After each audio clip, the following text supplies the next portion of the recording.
Welcome into Larry Miller Field on the campus of Brigham Young University for game number 3 of our 4-game set today here in the 6A baseball tournament bracket play here on KSLSports.com. This matchup features the number 1 seed and defending champion American Fork Cavemen and the number 9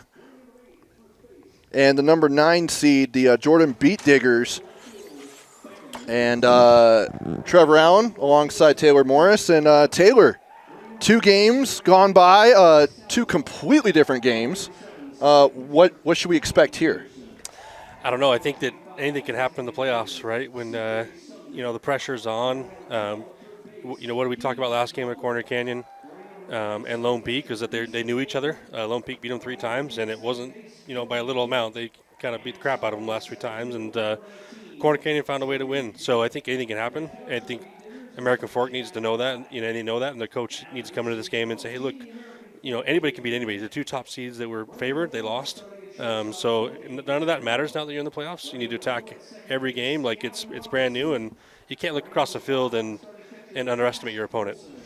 All right, let's go ahead and get into the lineups here. First, we'll go with the Jordan Beetdiggers since they will be batting in the top of the innings. They are led by head coach Chad Fife, and they will go this way. Batting first, playing first base, is Dallin Mulder. Batting second, playing left field, is Beckham Livingston. Batting third and playing shortstop is Cade Carter. Batting fourth and playing in right field is Isaac Salazar. Batting fifth and pitching is Talon Peterson. Batting sixth and is the designated hitter is C.J. Sumner. Batting seventh, playing third base, is Gage Nalder. Batting eighth and behind the dish at catcher is Easton Wortman. And batting ninth and playing second base is Cody Kemp. And not playing, but is playing in center field, is Joey Peak. Now, for the designated home team batting in the bottom of the lineup is the American Fork Cavemen, Taylor Morris. So we got leading off, batting the 1 hole, we got Bodie Gagaro. And then batting 2, playing second base, we got Gavin Robinson. Batting third, catching, we got Cash Polson. Batting fourth, pitching, we got Kenny Johnson. Batting fifth and playing first base, we got Talon Willardson. Batting sixth, playing right field, we got River Litke. Batting seventh, DHing, we got Bentley Taggart. Batting eighth, playing left field, we got Ty Homestead. And batting ninth, playing third base, we got Jens Price. And then not hitting, but playing center field, we got Cash Thais. And so now we'll look at the pitchers. First for the American Fork Cavemen, Kenny Johnson will be on the mound. And for Kenny, he has 10 appearances, 6-0 record, 1.59 ERA, and 39 2/3 innings pitched, 34 hits allowed, 15 runs, only 9 of them earned, 16 base on balls, 25 strikeouts, and only 1 home run allowed in 167 batters faced. Yeah, so what that tells me is, Kenny's going to pitch to contact, right? Not a ton of strikeouts, which you don't need, right? You got 25, so a decent number, but that's telling me he's staying in the zone. He's not walking a lot of guys. He's pitching to contact, letting his defense help him, getting out of jams, which is exactly what you need. Hopefully he's able to go long is kind of what their coach is hoping, make this a longer game. But not afraid to throw one of their best guys with a lower ERA. Not like we said just beginning of the broadcast, not underestimating any team. We're going to come out and throw our best. And we need to come out and win a game and not drop in losers bracket after game 1. And then for Jordan will be Talon Peterson. He has 11 appearances, 5-1 record, 3.02 ERA, and he's pitched in 58 innings, 59 hits, 35 runs, 25 of them earned, 14 walks, 41 strikeouts, 6 home runs allowed in 260 batters faced. And heading into the box to get this one underway is the first baseman, Dallin Mulder, for the Beetdiggers. And we are just about underway here in Game 3. The first pitch, check swing, and they're going to say he did not go through, so ball 1. American Fork last year beat the number 10 seed Lehigh to win the state championship. They're defending their title this year as the number 1 seed once again.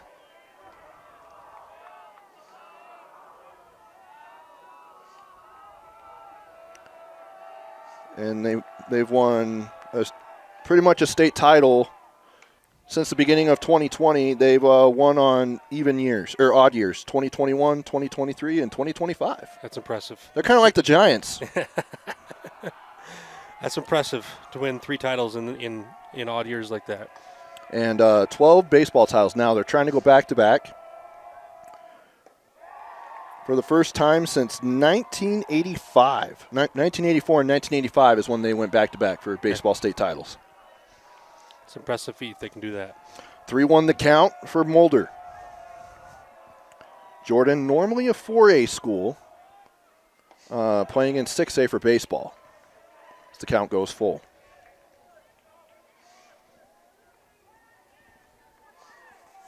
And I believe the Beetdiggers, they were in Region 3 as well. So they played American Fork and won one of those games. We'll get to those here in just a minute. But, yes, the Beetdiggers beat American Fork in Game 1 back on March 31st, 7-6. And then they lost 4-5 and 2-8, or 8-2, excuse me, in the other 2 games. That one's up into left field, and it'll go foul. So Jordan has beat this American Fork team before. And Taylor, if the first 2 games of the day were any telltale sign, is that it's always room for an upset. Yeah, anything can happen. It just depends on who shows up today.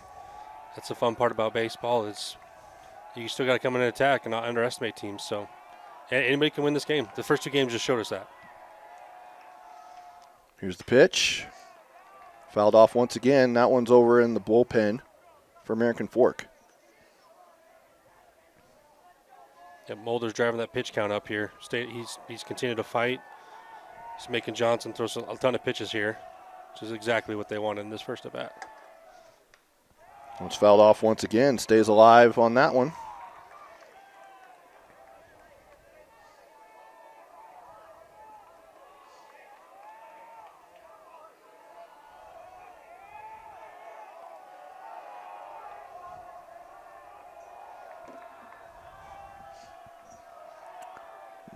This is the 9th pitch of the at-bat. Make it 10.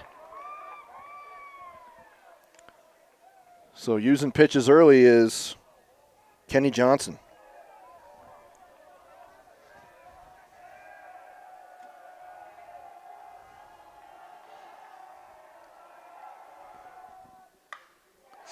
Oh, it's crushed into right center. But the center fielder's able to get it towards the warning track, and that's Cash Taisi.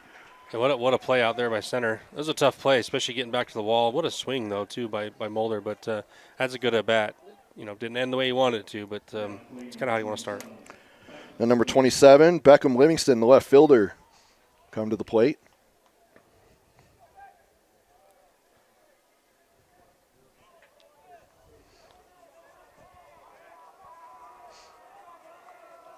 .264 average, 14 hits, 4 RBI, and a double.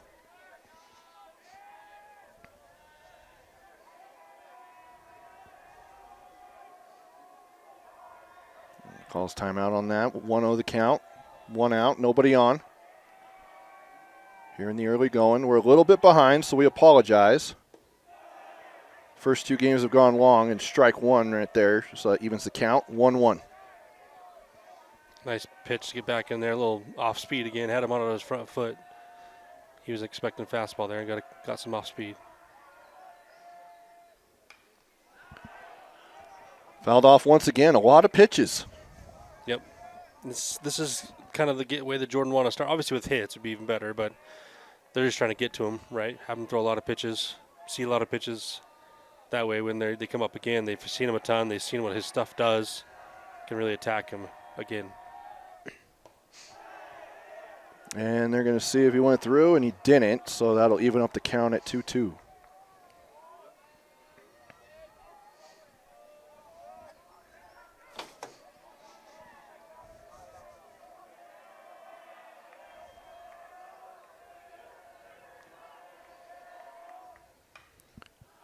Lifted into shallow left center, And the catch is made for out number 2, once again by Cash Taisi.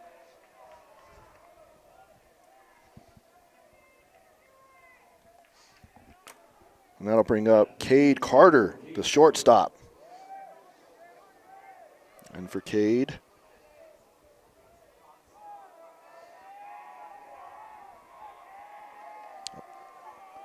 a .356 average,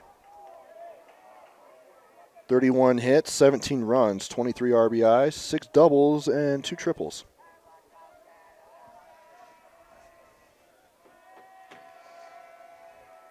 Strike 1 to start the at-bat.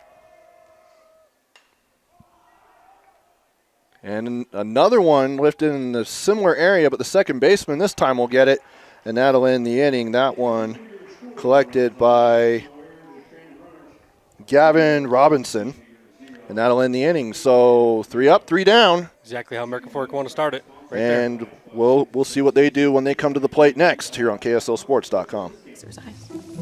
Yes, this was the best angle. Life can get a little messy. No way. Oh my God. Oh my gosh. Best day ever. Some taps create chaos. No. Tap Spend gives you 1% cash back when you spend and 2.75% APY when you don't. Tap responsibly. Visit tapbank.com. Bottom of the first inning. Trevor Allen, Taylor Morris here with you. Game 3 of our quadruple header. Our nightcap will be number 4 Riverton taking on number 5 Lehigh. And leading off for the American Fork Cavemen, Bodie Gagaro. For him on the season, pull up their numbers. .316 average, 24 hits, 23 runs scored. That's pretty efficient. 14 RBI, 5 doubles, 4 home runs.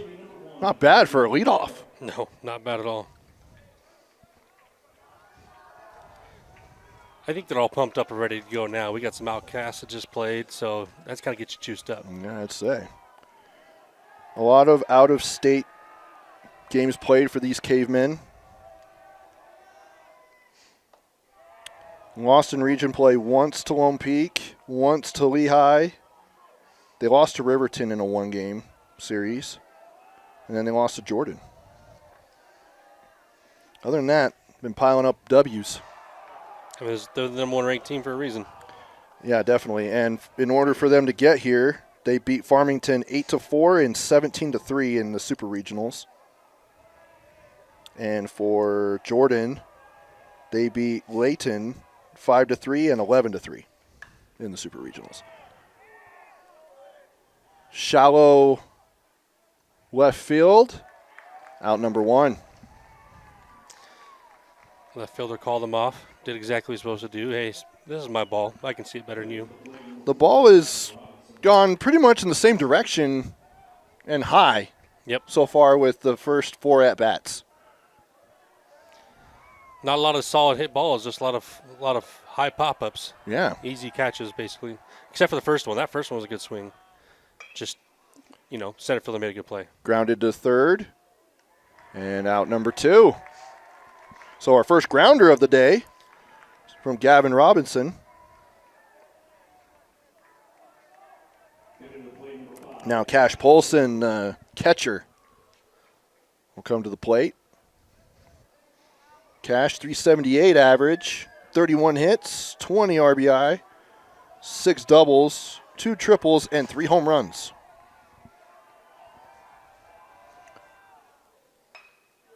That one goes into the gap for a base hit. So Cash Polson is aboard with a single.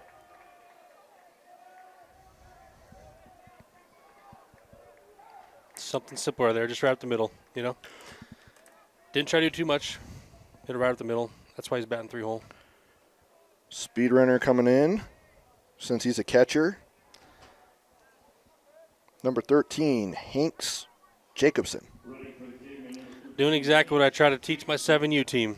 Just Yeah, right in the Nice gap. and simple. It's nice and simple. We're not trying to do Are you too much guys any force. good?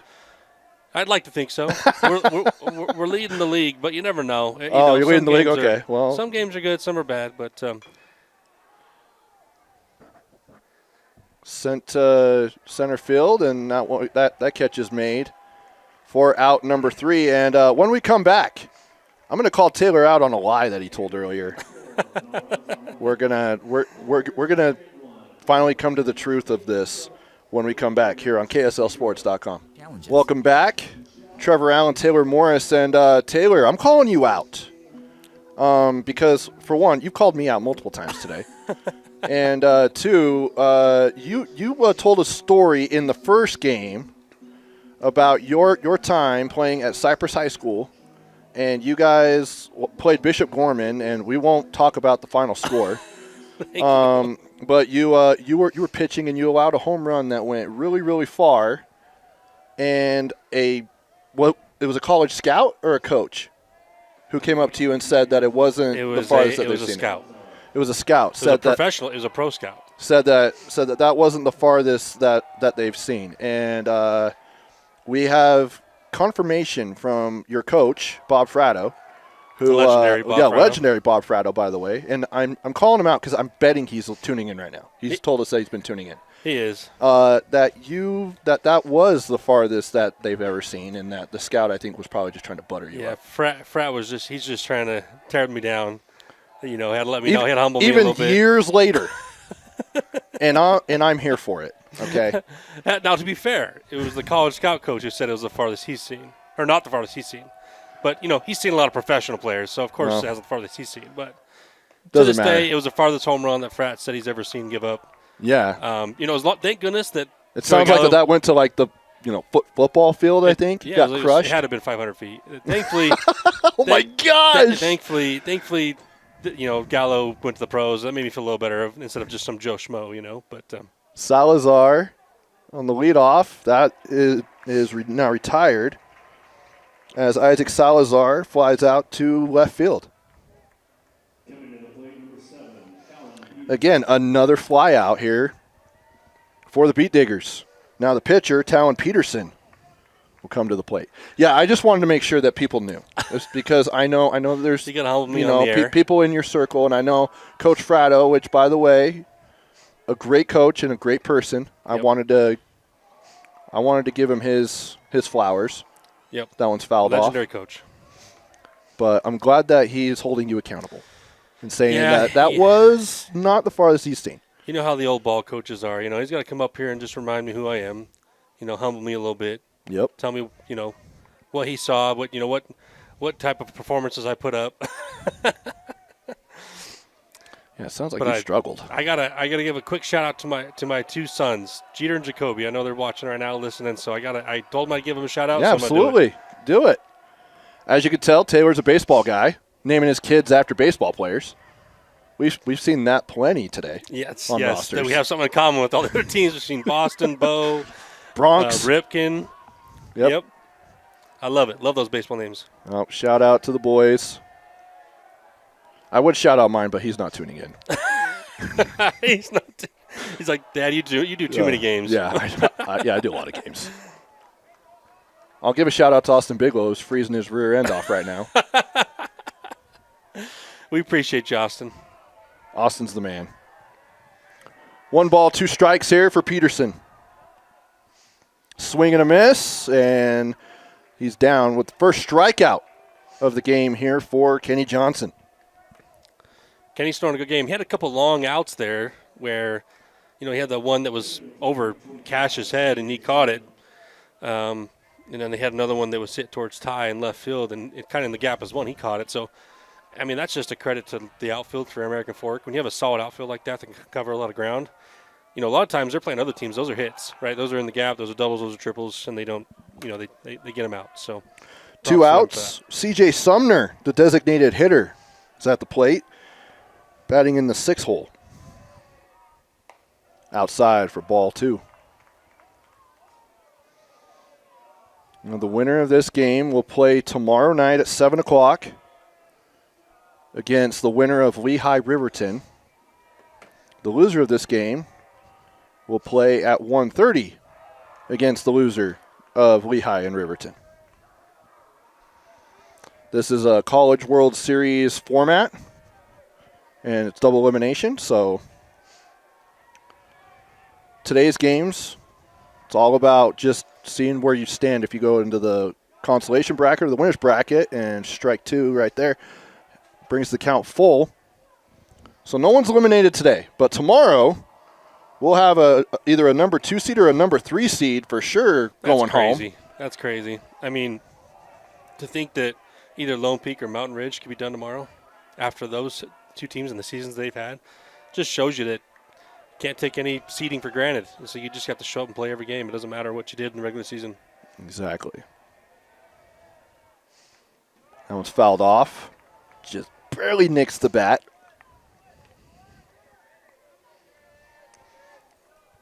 And in the on-deck circle, if we get to him, is Gage Nalder, the third baseman, in the 7 hole. Yeah, Sumner's really battling here. The payoff, fouled off again. They've been doing that a lot. Again, I think that I wonder how many Frosties that they've given out. We're talking about the right things now when we're talking about Frosties, but, Jordan is just, they're battling. Even from the first hitter where they went, 9, 10, 11 pitches, they're continuing to battle. Now, I know Johnson's not a big strikeout guy, so that makes sense, but you're driving his count up. I mean, we're already at, 34 pitches in through 2 innings. 2 innings? Wow.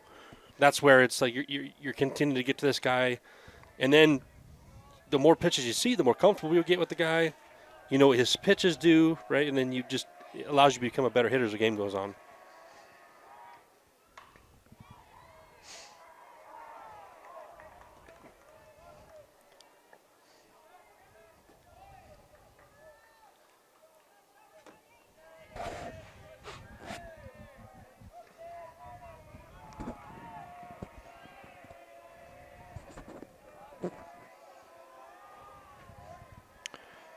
Here's the payoff.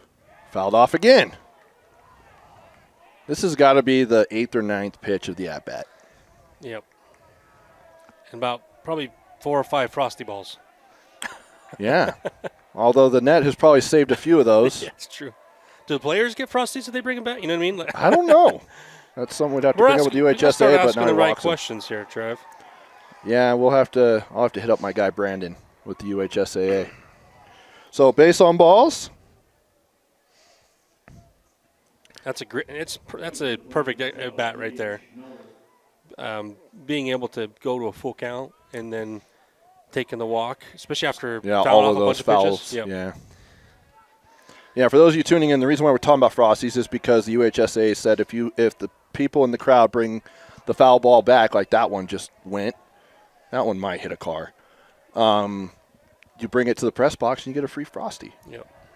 Taylor's been in that last game, tried to go get a few of them, but I told him he can't leave the broadcast booth. So I actually I scoured the entire facility after that last game and looking for Frosty I was wondering balls. where you went. Yeah. Not bathroom break, not food. I was looking for Frosty balls. So okay. Fouled off again.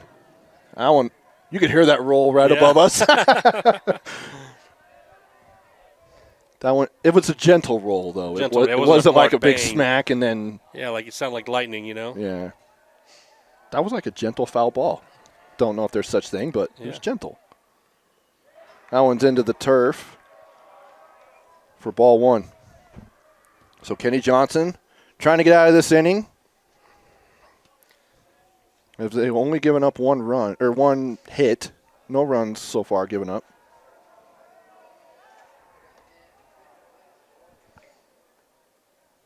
Actually, I don't think they have a hit. Jordan doesn't. So the scoreboard might be wrong. Trying to get me again. That is a base hit now. Hit into left field. Round into second as the ball goes into the corner. And so Gage Nalder with a double. And that has C.J. Sumner at third.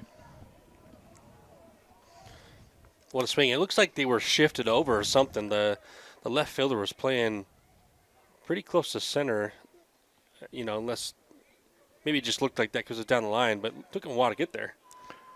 Easton Wortman will come to the plate in the 8 spot. He's the catcher. Yeah, he is the catcher for the Beetdiggers. Has 2 runners in scoring position with 2 outs. Johnson. Swing and a miss, strike 1.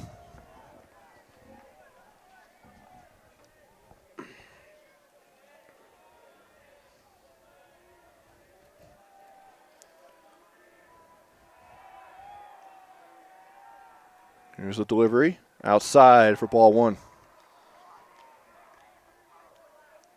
Count should be even, 1-1, right? Correct. Yeah. 1-1. Yeah. For those of you at home, you can understand that Taylor's on top of it. Don't say that because now I can't make any mistakes. So Well, I'm going to get ridiculed. well, don't make any mistakes. And that one's a strike. Thanks for the encouragement. So the count is 1-2. It says in the ballpark it's 1-1, and that's not true.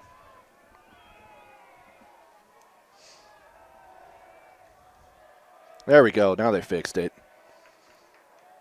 But you all at home wouldn't know. Because Taylor's on top of it. Here's the pitch. Oh, says he got him. And they're saying he got him.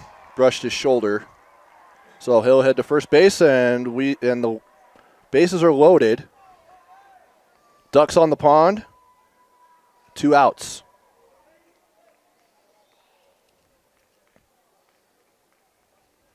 I've always wanted to say that phrase, ducks on the pond. Ducks on the pond. Now you can say it because we got bases loaded. Yeah.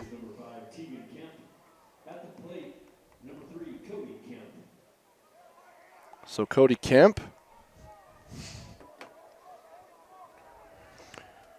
Wortman will have a speed-up runner, who's number 5. Tegan Kemp. And at the plate now is Cody Kemp, the second baseman in the 9-hole, bottom of the order. Here's the pitch. That one goes down Broadway, strike 1.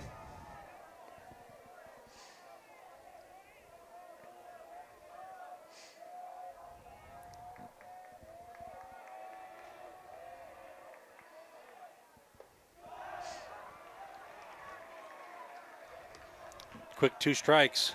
It's kind of definitely not the position you want to fall into there, but especially with Dallin Mulder waiting in the wings, and plus you have a chance to take a lead over the number 1 seed. Yep. Swing and a miss, strike 3, and that'll end the inning big time. At bat there for Kenny Johnson. And that's his second strikeout of the game. We'll be back with the top of the Bottom of the second. I'm telling you, the scoreboard people, man, they're really on me today. I'll get it right when we come back here on KSLSports.com. Welcome back to Larry Miller Field on the campus of Brigham Young University. Trevor Allen, Taylor Morris. Our coverage brought to you by Tab Bank, home of the Tab Spend Rewards checking account with a 2.75% annual percentage yield on your account balance and 1% cash back on eligible purchases. Tab responsibly. Visit tabbank.com to learn more. And, yeah, if I sound like I don't know what I'm doing as far as, like, the innings, it's because the scoreboard people here in the ballpark are throwing me off. Like, Taylor's, like, a couple of people away from me, and he has the laptop. He's the one staying on top of everything for you at home. Yep. Or on the KSL Sports app. And I go off the ballpark, and those people have been messing with me. I think they're doing it on purpose. I feel like they are. Which but they don't know me. I could have put them up to it. I could have put, hey, I need to prank this guy. That makes Let's more mess with Trevor. sense. And now we're starting to get to the bottom of this. Just wait till we get to the 4th game. You're nice and tired. It's been a long day. I'm going to be done with you, dude. Especially if you're the one doing this. 1-2 the count for Talon Willardson. He's playing first base. Here's the pitch. Fouled off. Yeah, I do have to give credit. I don't know who's doing the scoreboard because that's like 2 doors down from us. But it's a hard job. It is. Not one I'd want to do. No, not at all. It's fouled off once again. Staying alive is Willardson. Yeah, Willardson's he's fighting him off, and Peterson, he just keeps attacking, which is good. Don't just keep attacking. That's what we saw in the first 2 games, right? What do the pitchers do, especially in the last game with Lone Peak? What they did with Corner Canyon was let's just keep attacking these guys and keep them on their feet or keep them on their toes, and it was successful. Right? They didn't walk a lot of people. Right? They kept pushing, throwing strikes.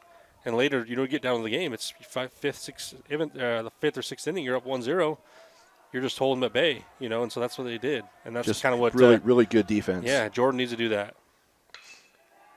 A base hit, a leadoff single, potentially a double, and he's thinking about it. He'll go back to first. Talon Willardson is aboard. Leadoff single. And River Litke will come to the plate, playing in right field. So 5, 6, 7 hitters, and more than likely, unless we have a double play, we'll see Ty Homestead in the 8-hole.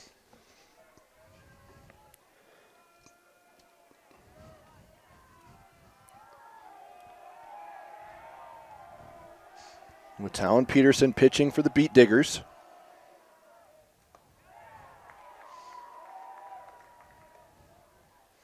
And strike one.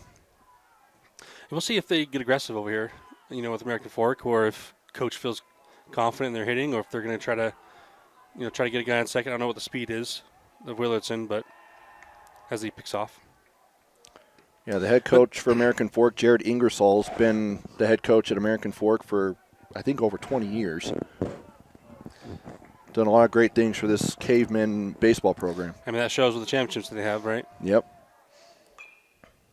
Fouled off again. Yeah, we'll see. You got 2 strikes here.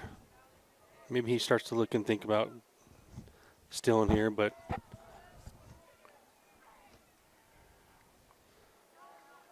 River Litke getting a sign from his coach.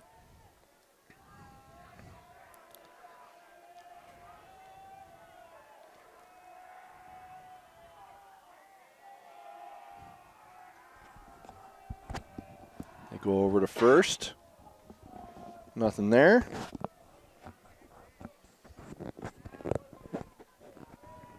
yeah, I think they maybe have an idea that he might be going there. Keeps throwing over, looking to throw over there. Yep, not going anywhere. Chopper over to second, to first, and he's safe. So fielder's choice is how River Litke is on board. And Jordan did exactly what he needed to do there, right? At least you got to get 1 before you can get 2. So at least let's just get that 1 out.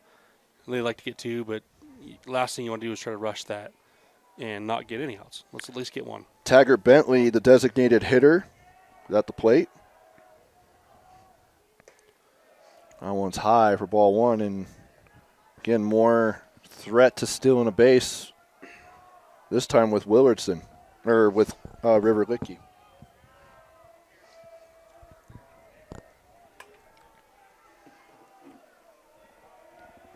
One out, 1 on.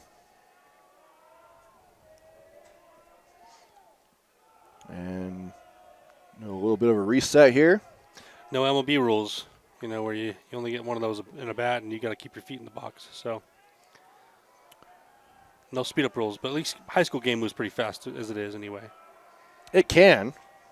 I guess Doesn't it depends on always. the game. Yeah, that's true. It doesn't always. I guess you're right. We had some games last week that went 4 hours. That's where you need your pitch clock rules. Yeah. Yeah, I would say. But it hasn't become a huge issue yet. I mean, those are kind of rare. Yeah. You're going to have those. 2-0. Sent into right center. And that'll be a base hit. Rounding third, coach is telling him to go, is Litke, and he'll be home. So that's a RBI double for Taggart Bentley. Gets something in the gap, gets a double. Just what his team needed, give him some fuel.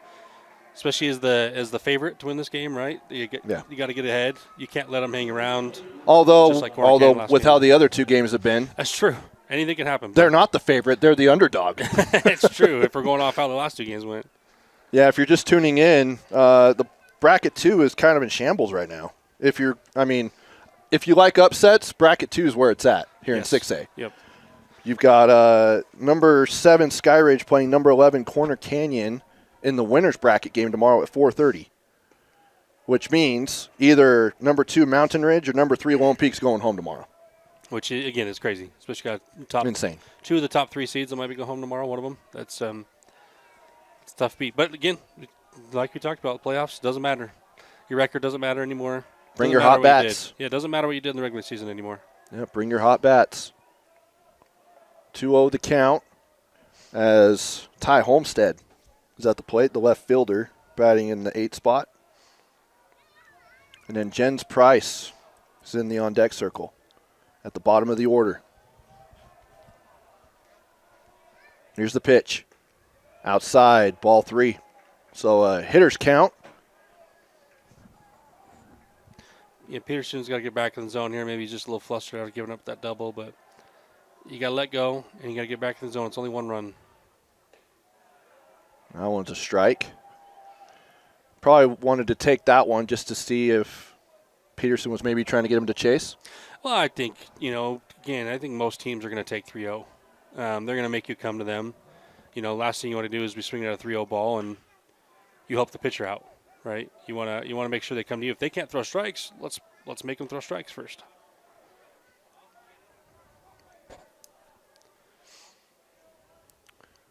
So American Fork with a 1-0 lead.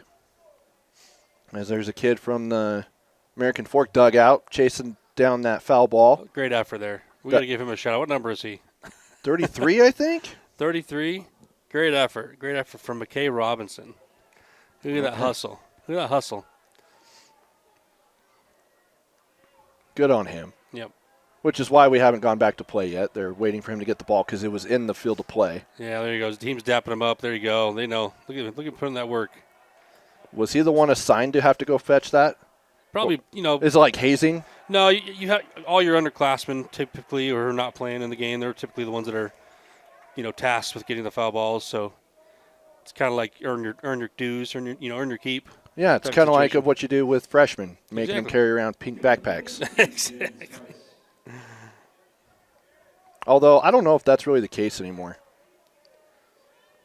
I mean, back when you and I played, and I know it's one of those things where it's, what if I liked wearing pink backpacks? Yeah, I mean, nothing wrong wearing pink. There's nothing wrong with it. I'm just saying back then there was something wrong with it. Yep. And I'm glad it's not now. And he called out at second. Great pickoff there. So that's out number 1.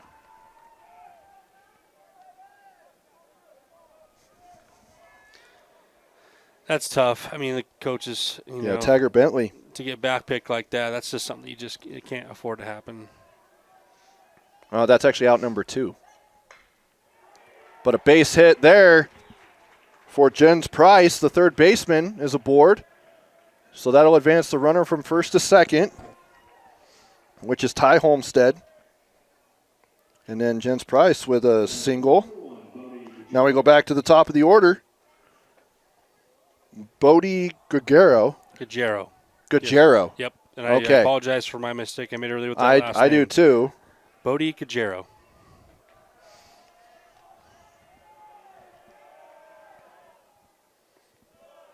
That one's low for ball 1. So 2 outs, 2 on. 1 run already scored for the Cavemen here in the bottom of the second. Now you're back to the top of the order too. First, I actually thought you were about to say top of the inning. That one is a base hit. Try to score him. That's gonna send. He's going to third. Interesting move. And he's safe. So runners at third. That's an RBI single. What a throw, though. For Gajero. What a throw to third, though. I thought he got him. That was a great throw. Well, the ball came out of his mitt. Oh, it did. Okay. Yeah, if he holds that, that's an out. Yeah, it is an out, but it wasn't. So Jens Price is at third. Ty Homestead scores.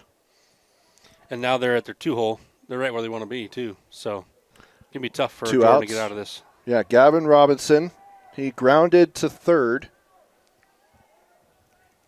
in his previous at bat, and then Cash Polson is in the batter's circle. He's got all of his catcher gear on just in case. You never know. It's got to be prepared. I mean, it takes a long time to put the gear on. Yeah, I wouldn't know. I don't know if I'd want to play catcher, honestly. Yeah, that's why they're the most selfless guys on the team, the Yep. catchers. Just to stay crouched in that position for a long It time. doesn't feel My good. knees hurt just seeing them Doesn't do feel it. good.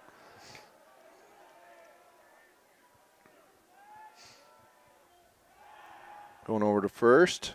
Nothing there. You do gotta respect the attempt though, because they did get a pick off. They did. Maybe hoping to get another one. So runners on the corners.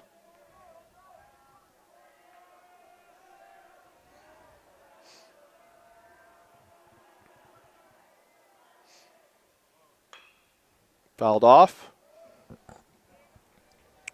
Almost hit Jens Price. Now another kid's going to go get that foul ball. All right, let's give him a shout out too. We need to give all these kids a shout out. Number 10. Braden Litke. Oh, that might be Rivers' younger brother there. Yeah? Or we'd have this talk earlier. Maybe it's a cousin, it's a friend. I don't know. Assume. That is not as popular of a last name. That's true. That can't be just a coincidence there. If it is a coincidence, I apologize. Yeah. Oh, and next say he got hit. 0-2 and he wears one. Yeah. That's just being a good teammate right there. Bases are loaded. Especially you got the 3-hole up. You got you got Cash coming up here. That's kind of something where you're willing to take it because you got an 0-2 count. Now you're on first and bases loaded, and you got your 3-hole up.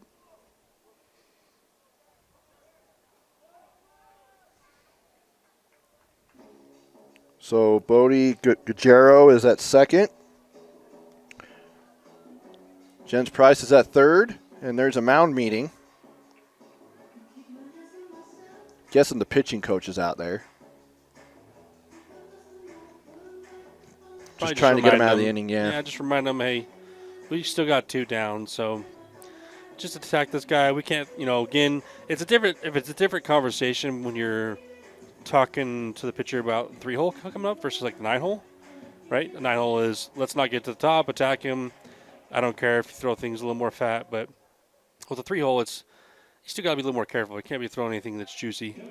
Maybe it's a first pitch curveball or something that you're, just trying to get the first pitch strike and then working around them there. But you can't. I mean, you got to throw strikes, but you also can't just leave one over the middle of the plate, especially if the bases are juiced.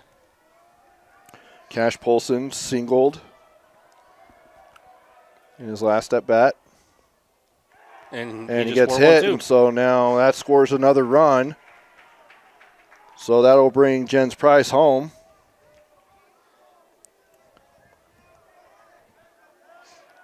And Cash Polson will get a speed-up runner. That's number 13. Hanks Jacobson again. Took off the gear, wore one, and put it back on. Good, pretty efficient there. Pretty Yeah. efficient at bat. Take him off for 5 seconds, wear one on the leg, and then put him back on. Exactly. That's exactly what happened. I mean, he's a catcher. He loves that stuff. Guerrero at third. Gavin Robinson is at second. And Hanks Jacobson is at first as a speed-up runner. That goes right to the pitcher. He's going to run and then do a little lob to the first baseman. Never And that'll end sure. the inning. 3 runs on 4 hits and a couple of batters or of runners left on base. Now we'll head to the bottom of the third. Top of the third. Top of the third. Top of the third. There we go. By the end of the broadcast, we'll figure it out. Yeah, I'll figure it out. I mean, probably by our 4th game, hopefully. By the 8th game.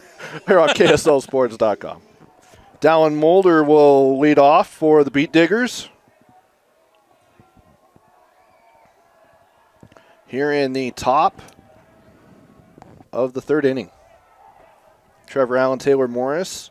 American Fork putting in 3 runs in the bottom of the 2nd to take a 3-0 lead over the Beetdiggers. They're trying to change that trend that's happened the first 2 games today, and that is to have the higher seed winning. That did not happen in our first 2 games. Nope. Yep, American Fork's coming out and doing what the other teams did, is getting on top of the other team. You set the precedence, throwing strikes, playing clean baseball. Kenny Johnson already got 50 pitches, Taylor. Yeah, it seems like maybe it's a situation where it depends on how the game goes, right? I mean, he's already at 50 pitches, but maybe he gets that right below 85 mark and they pull him, depending on what the score is. They're up, 6, 7, 8 runs. They might say, we're gonna pull him. But it also depends on the philosophy. Maybe they're not trying to count on that and just like, hey, we're just gonna let him go all 7. Well, he's got 8 more pitches before he has to sit out for 2 days. Or excuse me, 2 days. As that fly out to left field.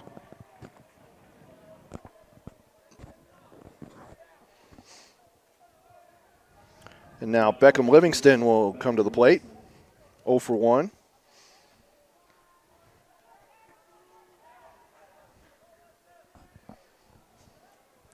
Want to remind you, our coverage brought to you by Tab Bank, home of the Tab Spend Rewards checking account with 2.75% annual percentage yield on your account balance and 1% cash back on eligible purchases. Tab responsibly. Visit tabbank.com to learn more. Member FDIC. 0-1. Make that 0-2. Pitchers count. Can I just say that American Fork and Jordan, both of their uniforms are just beautiful. They got some good-looking uniforms. I mean, that's just clean. Just got to point that out. I love me a good uniform. Just clean, something simple, just nice uniforms. I'll ask you this: who and you can't say your favorite team just because you're biased. Who has the best uniforms in the major leagues? In the major leagues. In the majors. For some reason, there's something about the Orioles and that orange looks good. I like that a little bit of that orange with the white. Especially when they're black. But, the Pirates, they got a good-looking uniform, too, when they wear the black. Okay. It's just super clean and simple. Trying to think of some other teams right now. I really like the turquoise one that the Diamondbacks wear. Okay. So, just throwing out some interesting ones there. Now, what about the Utah Dirty Sodas whenever they have those uniforms? Yeah, sure.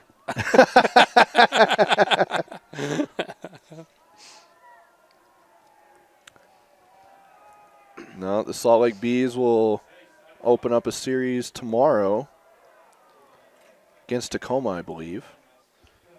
2-2 the count. See, the Bees uniforms are already clean enough. You don't need to do anything to those. They're nice. Yeah.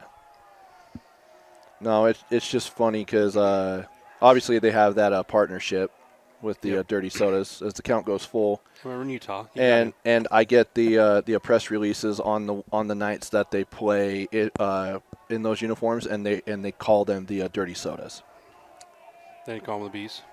Yeah, instead of the Bees, as that is a base on balls. A runner aboard now is Beckham Livingston. Now they just got to do something with it. We got a guy on. Let's start to bring him around. You got the heart of your lineup here, so you can't go another, through your lineup again without getting some runs here, especially against American Fork. Cade Carter, 0 for 1 as well. Another pickoff attempt, this time for the Cavemen.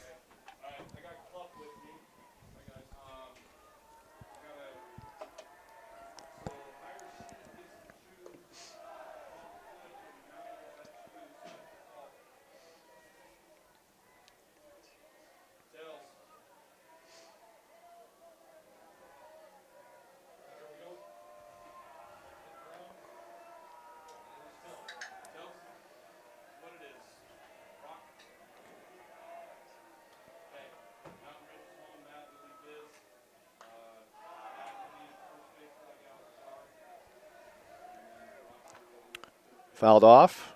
That's 2 strikes. Hey, boys. See you tomorrow. Thanks.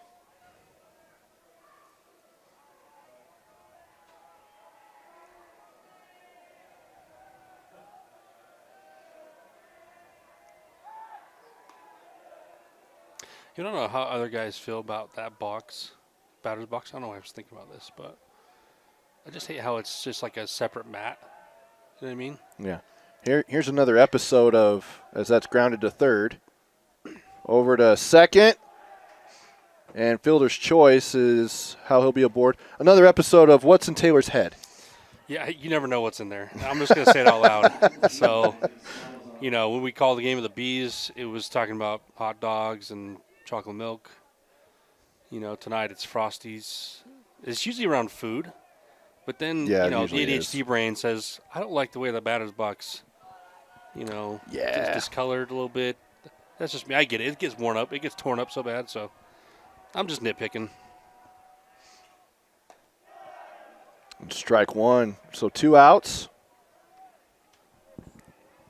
As Isaac Salazar is at the plate. He flew out to left field in his previous at-bat. I do have to say, after the uniform conversation, my wife texted me and said, the Yankees, she's a Yankees fan. She won't let it go. Yeah. So, by the way, shout out to your wife. We already shouted out the boys earlier. Give a shout out to your wife. Sacrificing you being here all day. Bless her heart. Yeah. I would shout out my wife, but I know she's not watching, so. And yes, folks at home, they do love me. All right. The kids and all that, yeah, they do, but they get plenty of dad on streams. Way too much. Foul ball. I'm going to say way too much. Jeez, what are you saying? I'm starting to feel a little hurt here. We appreciate you, Trevor. I appreciate you if your family doesn't. Well, they do. I mean, but let's just say give you a hard time. They will be happy to have me home next week. Yes. 1-2 the count, 2 outs. Oh, yeah, and he got him. Now he's getting into a pickle. And he's tagged out, and that'll end the inning. He's still in. He caught him leaning, and what a great pickoff. Yeah, normally that doesn't go well when you get into a jam like that. So that'll end the inning. We will go to the bottom of the third after this here on KSLSports.com. Talon Willardson will lead off the bottom of the third inning for the Cavemen. He is 1 for 1 with a single in his last at-bat. I feel like you know how to do the Soldier Boy. Can you do the Soldier Boy? No, I can't do the Soldier Boy, no. It's probably took me back there, that little Soldier Boy song. Nor do I want to try. Can you do it? Are you kidding me? Yeah. I'm an incredible dancer. You definitely can. I could see it.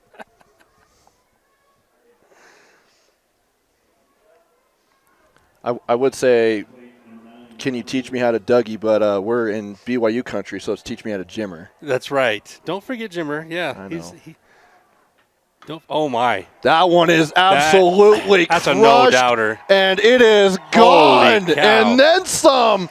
So a leadoff home run by Talon Willardson, a solo shot that is sent to the parking lot. Good Lord. As soon as that ball was hit, everybody stood there. Nobody moved.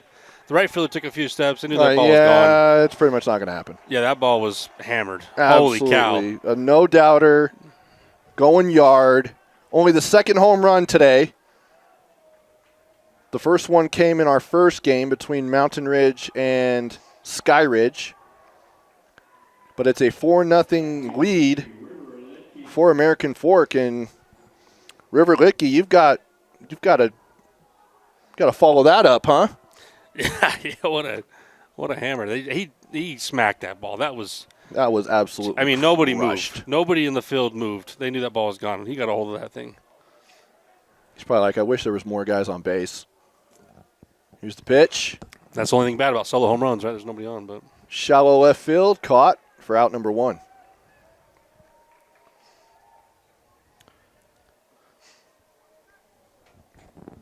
Yeah, that was easily, would you say 360? Oh, more than that. That had to have been like 370? 380? 380. Yeah, because that cleared the fence.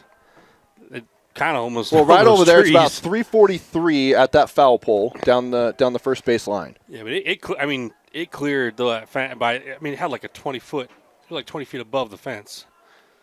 It was cleared. Yeah. Taggart Bentley had an RBI double in his last at bat, but then he got picked off later on. Try to go into the gap. Diving catch by the shortstop over to first. What a play, Can't make though. it there, but still a great play made there at shortstop That's a tough play. by Carter. Cade Carter making that diving catch. Just not in time. So you remember that Joey Gallo home run? Yeah, I the was one talking that about? the one that went to Bishop Gorman's Yes. football field. Yeah. So take that, and now at 100 feet. That was probably how far Gallo hit that off me. So we thought that My was a hammer. gosh, 100 feet on top of that. That was crushed. That ball was great. Well, to be fair, we were using composites back then, so That's true. Joey Gallo with composite bat, not BB core, not fair. Yeah, that Not is fair. So it wasn't fair to me. That was my excuse. It would have been a pop-up if we weren't using composites. That's what I tell myself, at least. Yeah, that is true. 1 out, 1 ball, no strikes. Here for Ty Homestead. He reached base on balls and later scored.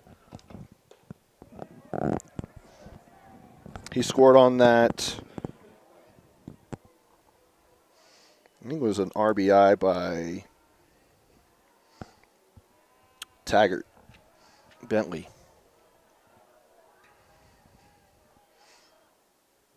Swing and a miss, strike 1. So that brings the count 2-1 with 1 out, 1 on.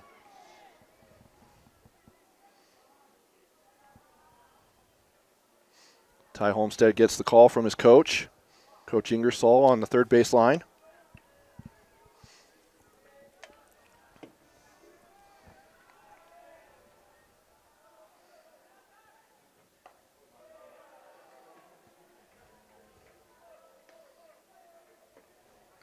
Now 3-1. Hitters count. One hit for the Beetdiggers, 7 hits and 4 runs for the Cavemen.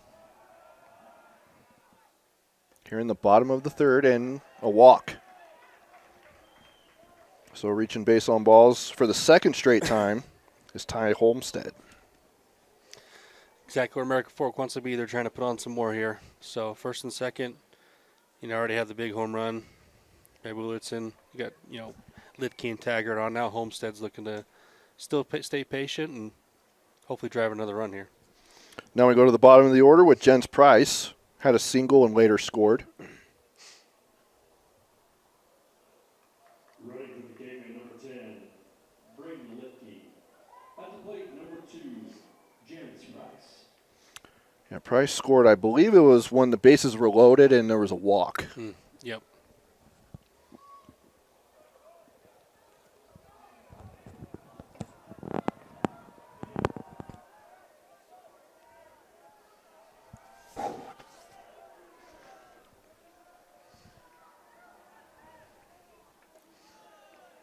Goes outside for ball 1. Talon just got to dig in here. You still got to keep attacking. I know it's tough, especially after you give it the home run, but it's got to get back in the zone here. You got to forget about that. Still attack. Help your team here.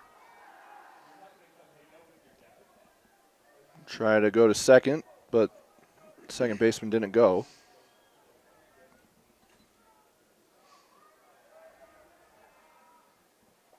And Went I behind thought him. that hit him. Yeah, he went behind him. I thought for sure he'd wear that one, but I thought he wore it. no, he moved. He moved out of the way. Well, it stopped behind him, so I thought maybe there was contact there, but either way, he'll stay in the box. 2-0 is the count.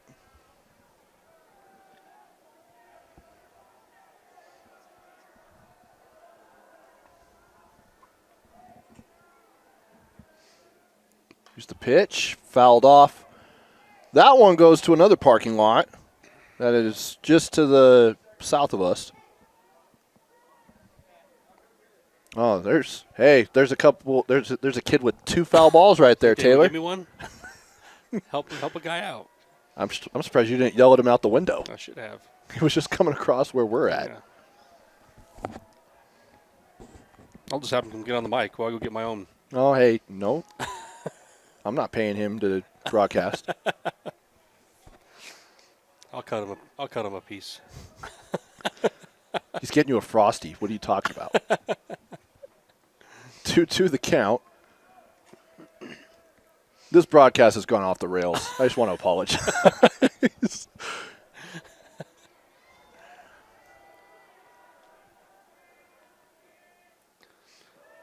Good take there by Jens. Yeah, it goes inside. Count goes full. He had the big hit last at bat too. Seems pretty poised, especially Yeah. you get a guy like that at 9-hole, pretty poised like that. That's when you know your team's good.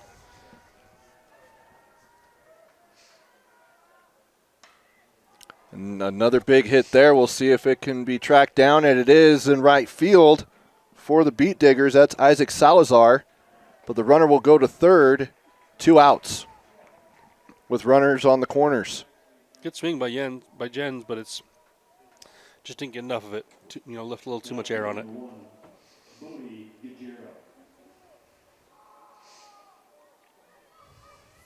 So Taggart Bentley is at third. Ty Homestead is still at first because he didn't tag up. And 2 outs. Back to the top of the order. Bodie Guerrero.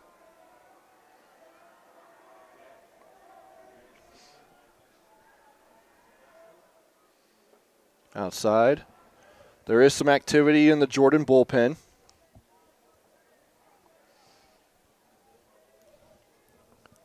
They're too far away for me to track down numbers.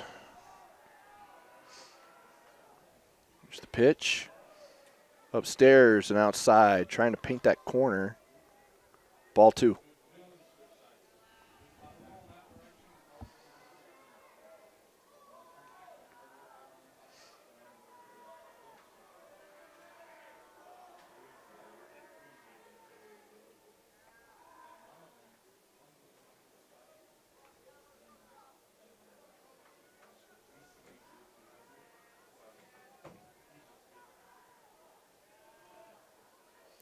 Two-0 still. Steps back into the box.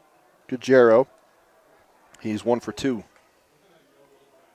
Try to catch him sleeping there. A little third to first action. Didn't fall for it.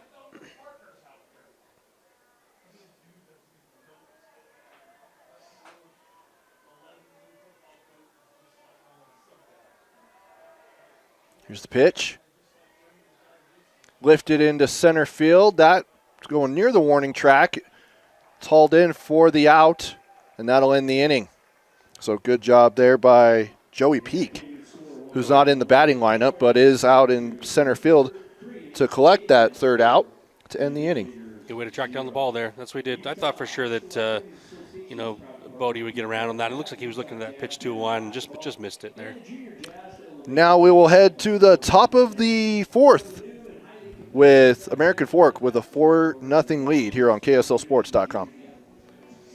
Top of the fourth inning, middle of the order, 4, 5, 6 hitters for the Beetdiggers. Isaac Salazar will come to the plate first, and then pitcher Talon Peterson, followed by designated hitter C.J. Sumner. For Isaac Salazar, flew out to left field in his first at-bat. And so far, Taylor, Kenny Johnson, he's dealing. Yeah, he's doing exactly what his team needed him to do. That they got a few runs on the board, but one hit. He's continuing to attack guys. He's got a decent amount of pitches, but we knew this going into this, that he wasn't going to strike a lot of kids out, but he's going to attack, keep him off balance. His defense is really good. Make him work, and that's what he's been doing. And we'll get his pitch count when they get the stats back up. And nearly hit him. Salazar staying in there.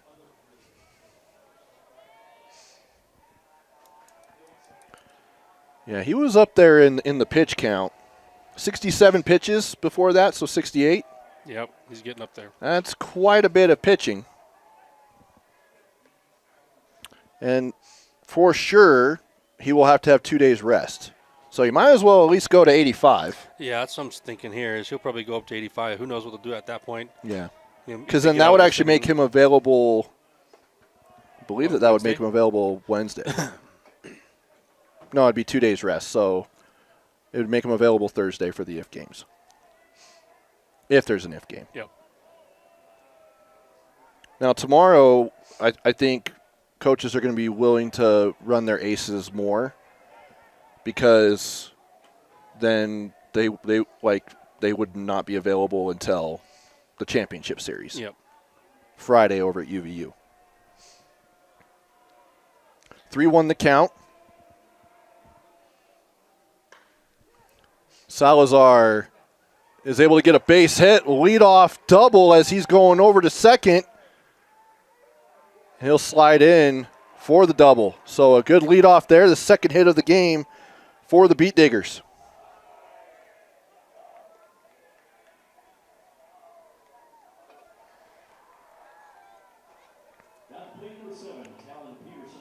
It's a good way to get on the board, get the team fired up. He's pumped. Exactly how you want to start the inning right there. Just getting some down the line, getting a second. You need some momentum here. You need something to happen to go your way. So just continue to do your thing here and just try to string some hits together, even some walks. Just keep staying patient. Nearly hit him on that one. Salazar had to duck out of the way of another pitch. It was actually the first pitch of his at-bat. And it looks like Coach is going to come and have a chat with his pitcher. See if Peterson can help himself out here.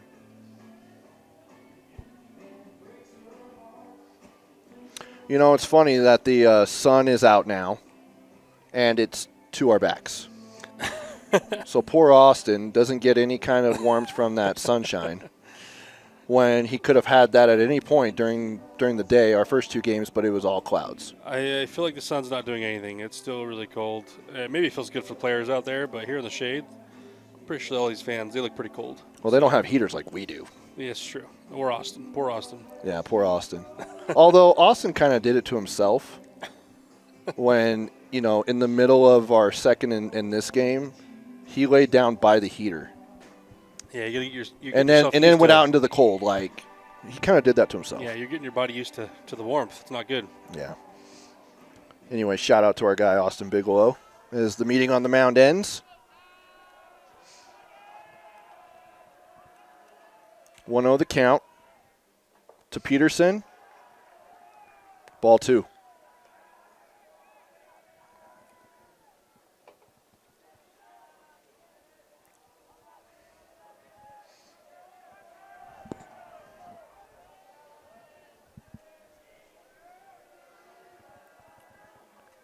Here's the 2-0. Check swing. They're going to say he did not go through. So 3-0. Johnson getting up there in the pitch count now. 74 pitches. Make that 75.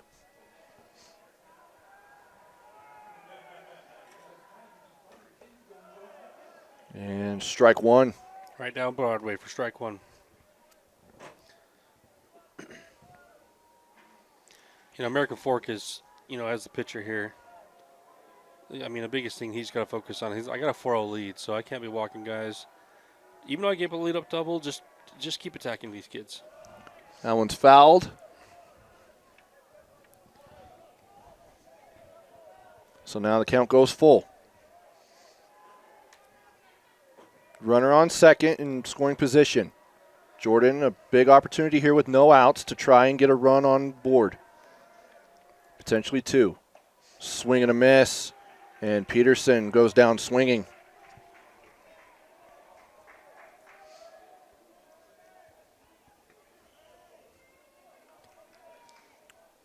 Now at plate number 25, C.J. Sumner. And that is the second strikeout for Johnson. At least that I have him down for. And both to Talon Peterson. Nice first pitch curveball there for a strike. Getting ahead on the batter, not using a fastball. Kind of really opens the door for a multitude of pitches here that he could throw. Paint the outside corner of black or off speed again. Who knows?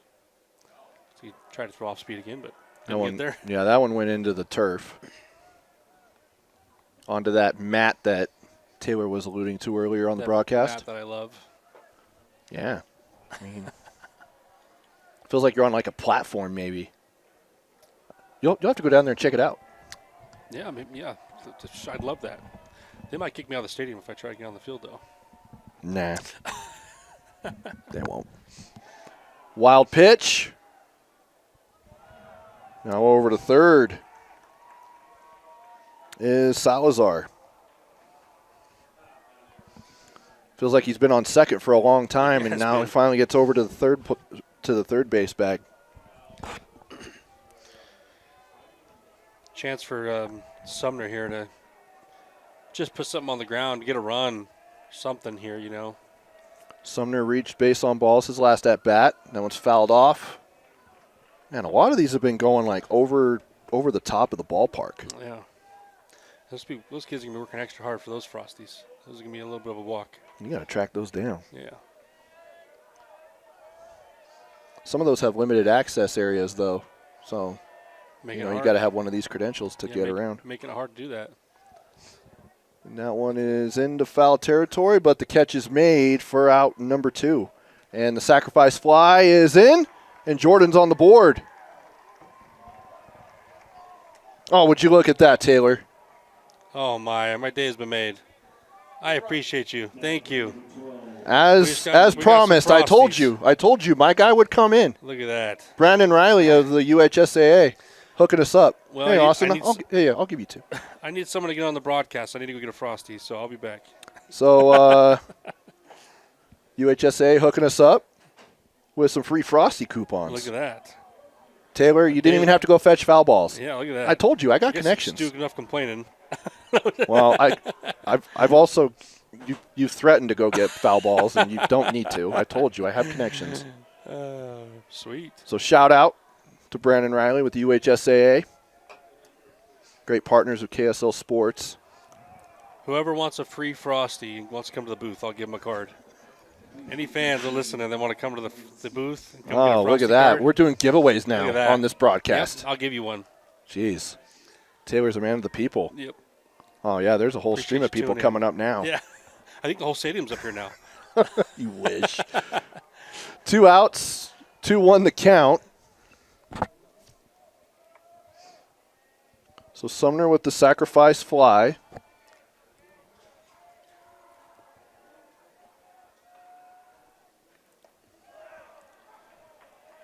And so Gage Nalder, who had a double his last at bat, facing 2-2 with 2 outs. So deuce is wild.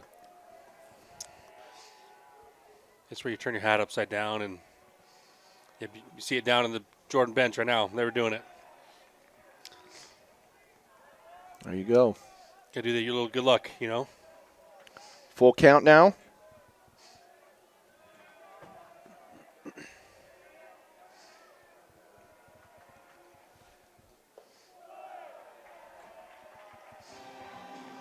And that'll do it.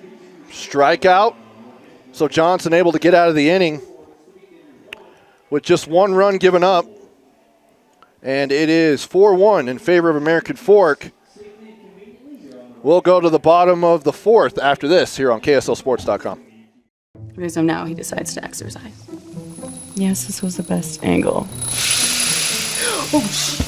Life can get a little messy. No way. Oh my God. Oh my gosh. Best day ever. Some taps create chaos. No. TapSpend gives you 1% cash back when you spend and 2.75% APY when you don't. Tap responsibly. Visit tapbank.com. Welcome back. Bottom of the 4th inning. Yeah, see, the scoreboard did it again, Taylor. I looked at it, though, so I got it right. I get credit for that one. You learned your lesson finally. They actually gave him the run in the 3rd inning, and it should be the 4th inning. So, either way, 4-1 is the lead for American Fork as we're going to the bottom of the 4th. And leading off is Gavin Robinson. He was hit by a pitch in his last at-bat.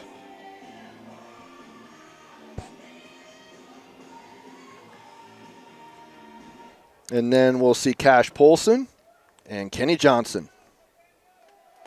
And then if we get to the fourth batter, that will be Talon Willardson, who absolutely crushed a baseball that I'm sure has still not been found.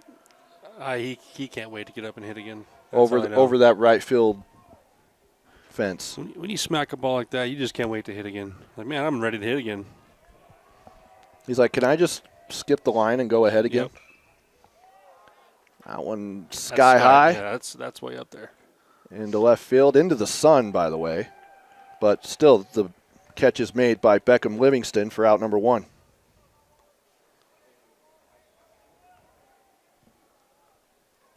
They still haven't fixed the scoreboard here, Taylor, so I'm glad you're on top of it. You know what?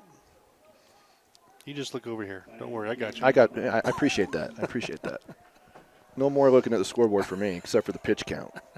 And even then, that sometimes has been questionable. Strike 1.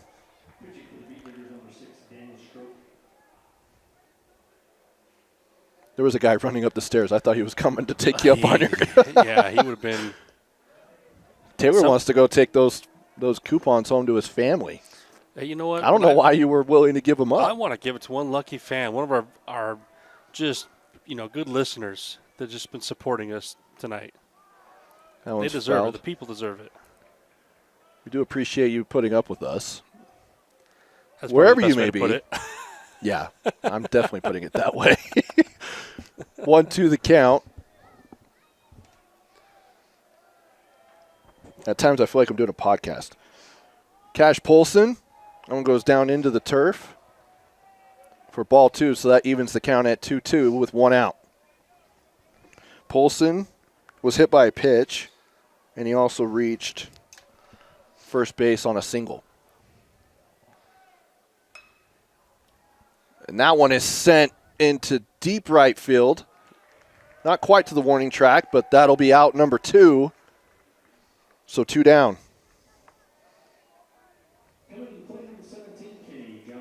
Kenny Johnson.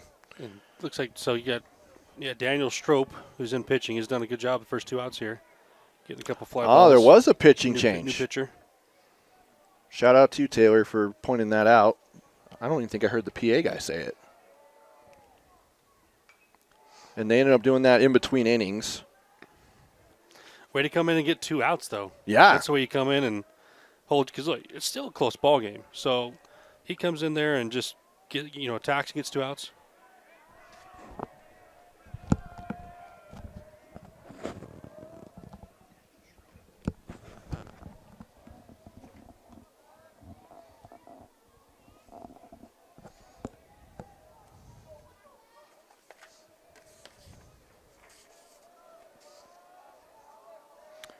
So that will be the senior. We'll get stats on him here in just a moment.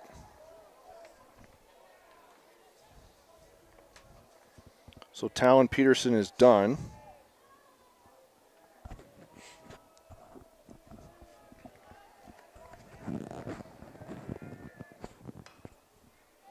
Grounded to second, over to first. Couldn't make that catch.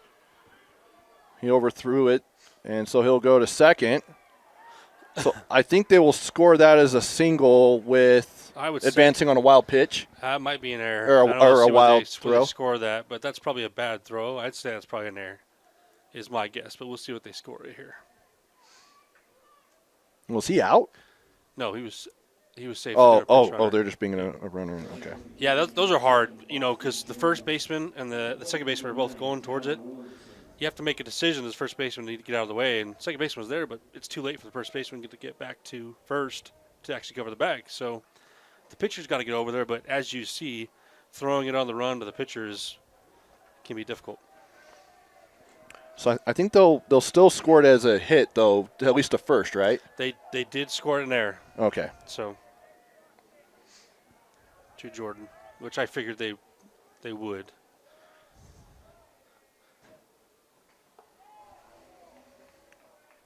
So for Strobe, pull up his numbers. 9 appearances, 2-1 record, 3.26 ERA, 38 2/3 innings pitched as that one's fouled off for strike 1. 49 hits, 33 runs, 18 of them earned, 20 walks, 26 strikeouts, and 2 home runs, 192 batters faced. Yeah, that's pretty good.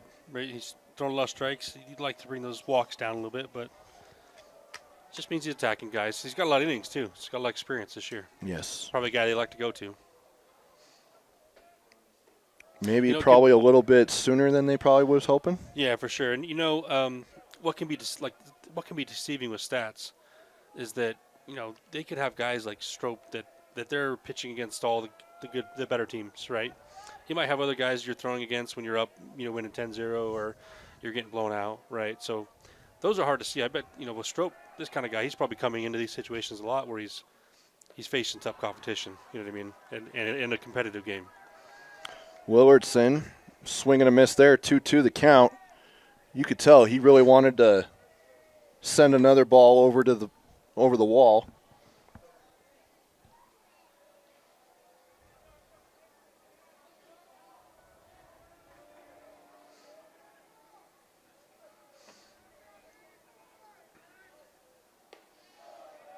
That one's high. Ball 3. We go full.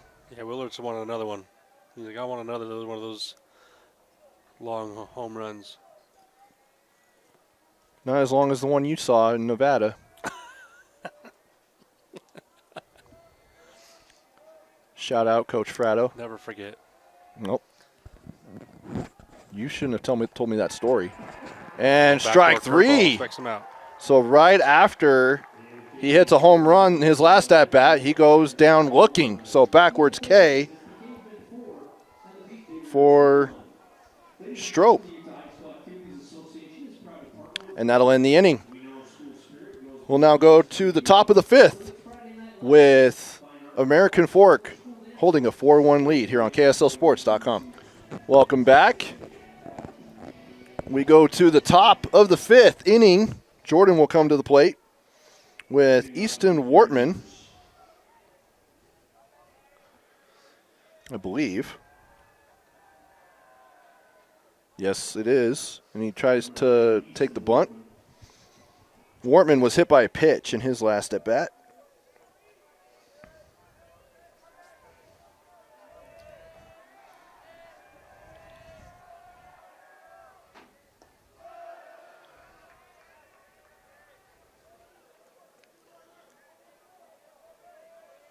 Could change things a little bit here with Jordan if they can get these bottom 2 guys on and flip them over. If these guys can get on, they could be big for them to get back to the top of the lineup. Now that one hit the awning above us too, and that one was more of a boom than the gentle one that happened earlier. More of the boom. Yeah. Check swing, and they call it a strike 3. And that is the 4th strikeout of the game for Kenny Johnson.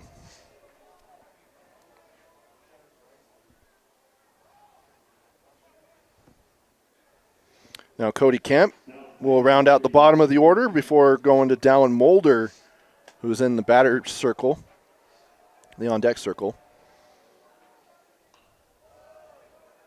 That one's fouled off. Look at that hustle. I mean, he literally had to just hand it to the umpire right there. Great hustle. Still great hustle. Yeah, Can't give him a shout-out because he doesn't have a jersey number on, so kudos to you, kid. Great hustle. And another foul. That one is going into the crowd. It's coming back. Oh, coming back. There we go. Free Frosty. Happy for her. Oh, giving it to a kid. Oh, look at that. The kid probably thinks he can keep it, and you can't. Sorry, kid. He might rather have the ball than the Frosty. Mm-hmm. Although, who doesn't love a Frosty? That's what I'm saying. I mean, that's an easy decision for me, but that's just me.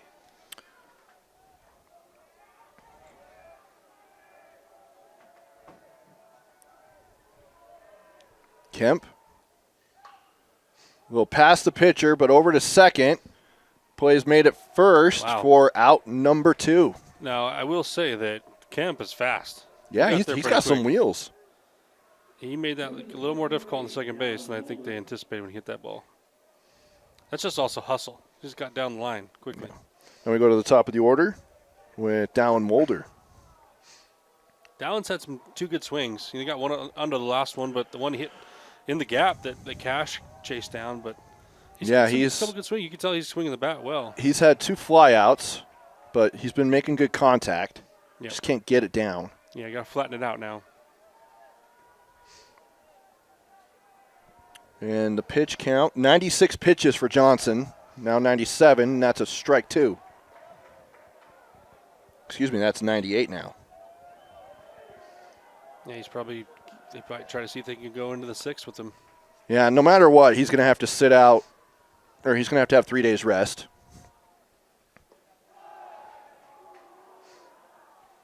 Now it's just a matter of can he go the distance, which is 110 pitches. And you could finish the batter, which we had 2 pitchers both go 110 right on the dot and didn't finish pitchers, or didn't have to finish the at-bats because they were already done. And called strike 3. Looking, so backwards K, and that'll end the inning. 5 strikeouts for Kenny Johnson now. And that will end the inning. We now go to the bottom of the 5th here on KSLSports.com. Bottom of the 5th, American Fork coming to the plate with a 3-run lead. On 7 hits, no errors. Jordan with 1 run, scored in the 4th inning on 2 hits, and they have 1 error. Daniel Strope is in at pitcher for his 2nd inning of work, and he already has a strikeout. As the Riverton fans are starting to pile in, getting ready to see their Silver Wolves battle it out with the Lehigh Pioneers, the runner-up last year in 6A, as a 10 seed. That's what I'm saying. Anything can happen, right? Anything can happen in this playoff. We saw it in the first 2 games, and that's why I think each of the coaches are saying it doesn't matter now. Let's just go out there and perform, and we can beat anybody. Grounded to third. It goes past the third baseman and the shortstop, and that'll be a leadoff single for number 3, River Litke. Now, if you remember when they had their 3-run inning, it's kind of how it started, right? Got a guy on, 0 outs, and then they just started having some batting around. So that's kind of how it starts here, especially you get your bottom of your lineup going. This is where you can tack a few more runs on. So Strope's got to lock back in here, hopefully get something on the ground, double play. You get your middle infield playing double play depth. Try to get you 2 outs here. Taggart Bentley, the designated hitter, he's 2 for 2 with an RBI, a single and a double. Still had a hit and that run one on. looks like it'll get into the gap, and he's got another one. He's going to head to second. The runner from first will now go home, and River Litke has scored, and so that's now a triple. So guess what, Taylor? Taggart Bentley is a home run away from the cycle. Don't jinx him. We were talking about super. He's already on base now. I can't do that now. So an RBI triple. Looks like they had a hit and run on there too. Either that or he just felt like it was a good enough pitch where he's like, I'm not taking this even though he's still in. Cause it looks like Litke got a really good jump, so he's probably going to take second, but just worked out perfectly, ball in the gap.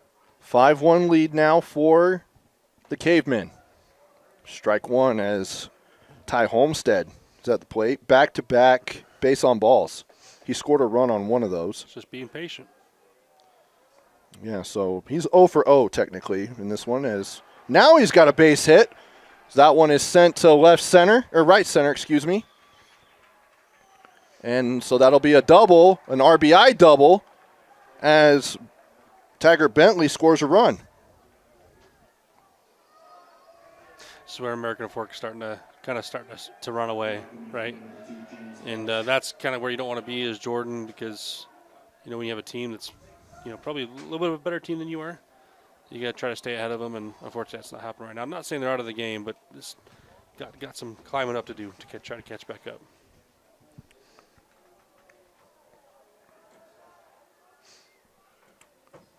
So no outs, runner in scoring position once again. Jens Price is at the plate. Trying to bunt, that one goes foul. Looks like American Fork's probably trying to steal another run here. Move a guy over to third. Let's get to 7. Just taking any run they can right now. Yeah, they might be eyeing that 10-run rule where they're trying to pour it on a little bit because that comes into play after 5 innings. Anytime after that. And so, I mean, they're only halfway there. So 6-1.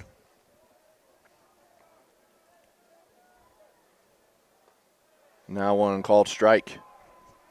0-2 the count now for Strope. Now he's definitely not button. Yeah, we probably won't bunt now. No outs.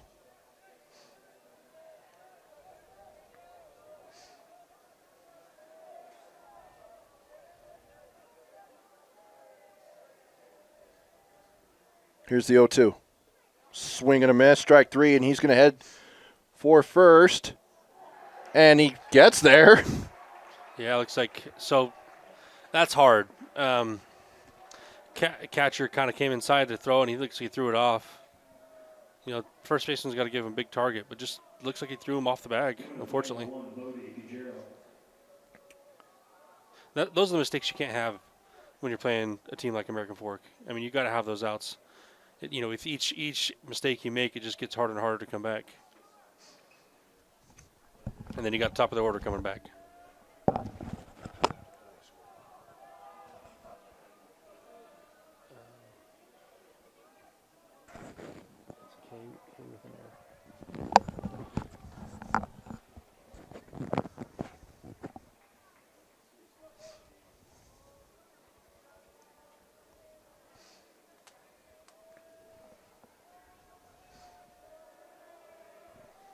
So Jens Price at first.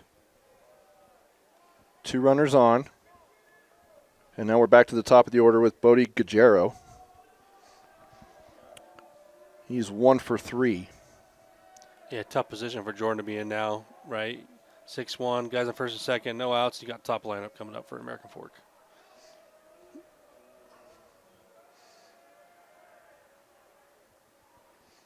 Here's the pitch.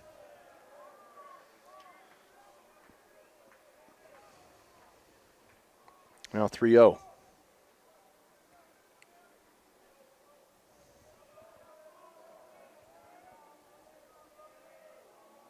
Strope looking at second. Now he'll deliver. That one's low, ball 4. So a 4-pitch Jordan's walk. got to get out there. They're looking out. They got to go out there and either. They don't have any warming up though, but might want to start getting someone loose. Meeting on the mound. Having a hard time just throwing strikes at this point.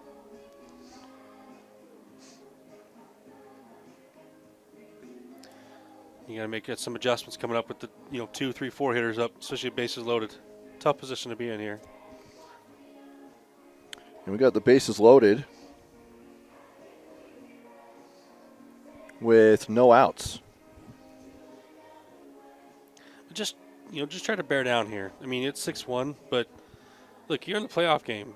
You can't sit here and just worry about what the score is at this point. It's just, let's just attack here. If we can just try to get out, let's just take it one pitch at a time.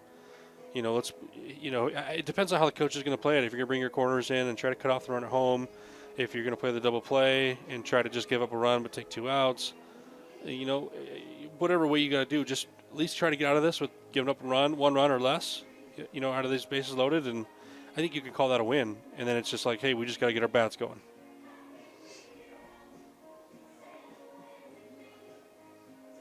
Coach Fife having a conversation with the home plate umpire.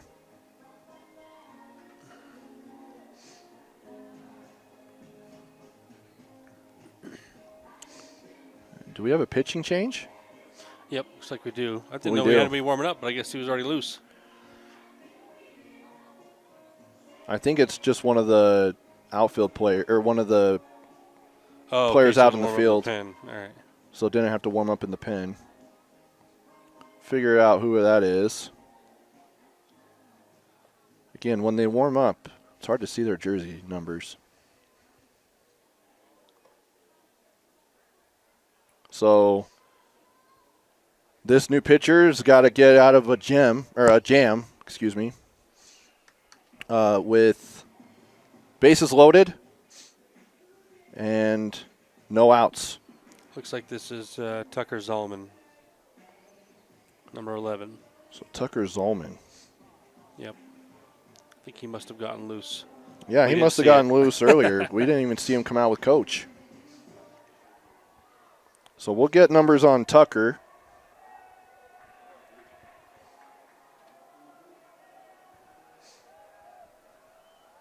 But first, Gavin Robinson is at the plate. Two-hole hitter. He's been hit by a pitch, a ground out, and a fly out.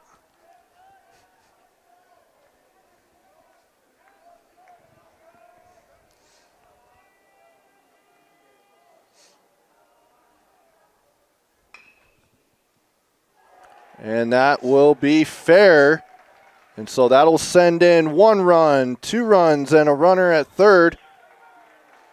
So that is an RBI or 2 RBI double for Gavin Robinson, and that gives the Cavemen an 8-1 lead.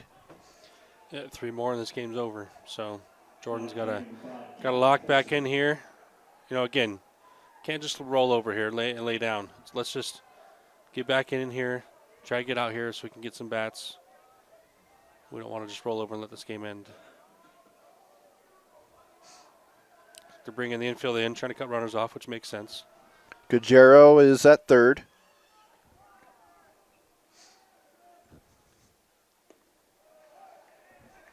And Cash Polson is at the dish. So the 10-run rule is in play now.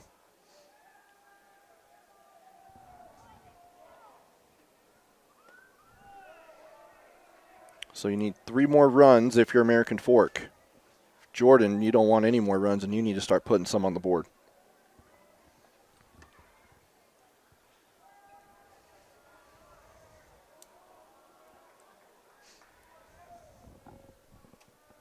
Polson with a 2-0 count. Now 2-1. With Tucker Zalman. He's only had 2 appearances, at least according to Max Preps. 37.80 ERA. 1 2/3 innings pitched. 4 hits, 10 runs, 9 of them earned. That one is sky high into right field, and the catch is made. And now the sacrifice fly will come in, and the runner will advance to third as well. So another run aboard makes it 9-1 as Bodie Guerrero scores. Yep, American Fork's doing exactly what they need. You know, even a sacrifice fly. Just continue to put guys on, get guys over. You know, they're trying in this game, this inning. You know, that saves them their arms. They don't have to use the pitching, right? They're trying to get this game over now. Well, no matter what, Johnson will have to sit out 3 days as Johnson is at the plate. He scored on an error, or reached base on an error, his last at bat.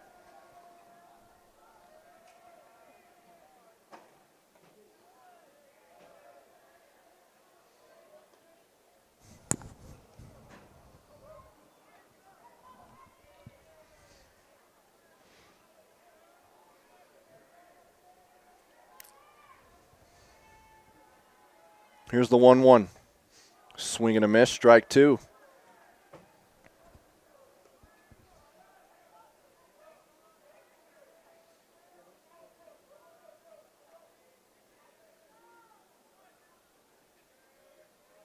An 8-run lead here for the Cavemen.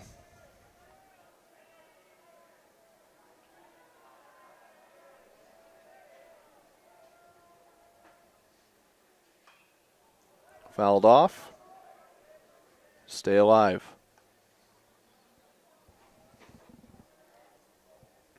Kenny's protecting.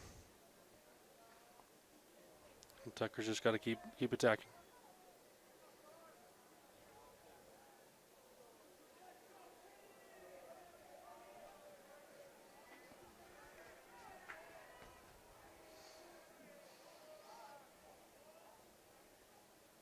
There's the pitch, and that one's upstairs for ball 2.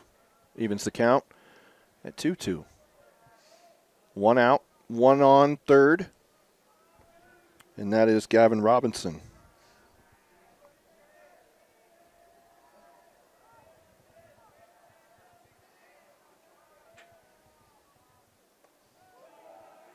Worked it back to a full count.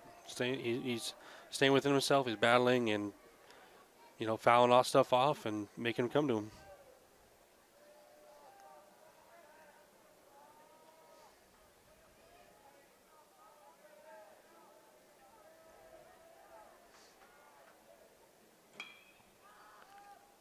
That one's high into foul territory over towards the bullpen, and the catch is made for out number 2.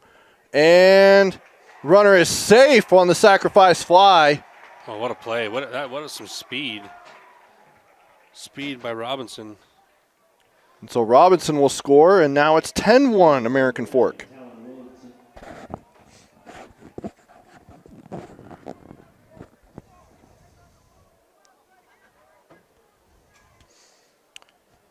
Now, Willardson is the last batter to come to the plate. That hasn't gone. So after him, and we've gone through the order in this inning. Yeah, this has been exactly what American Fork wanted as far as an inning. And driving a run here for Willardson would end this ball game. I wonder. He's already gone yard. I wonder what American Fork coach is going to do. If he's just going to leave Kenny out there, if he's going to bring a relief since they're up 10-1. I mean, he doesn't want to give it a sure thing, but if he already has to get 3 days rest, maybe he just throws him out there to finish it if this goes into the top of the 6th. Yeah. Which it might. There's 2 outs. Or he might just say, hey, we're just going to rest our guy here, and we're pretty comfortable with the 10-1 lead, and we'll throw another guy out, someone else out there we feel comfortable about. Or he'll save his other arms, right? Yeah. And just throw Kenny. It's, Curious to see what they do. You've got to have a real strategy to it when you have this kind of play, as this will be a base hit potentially. And yes, he will reach first base. Now he's going to second as that ball goes over towards the Jordan dugout.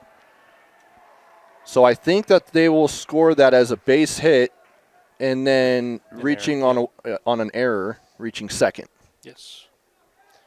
That's a tough play. Not making that play.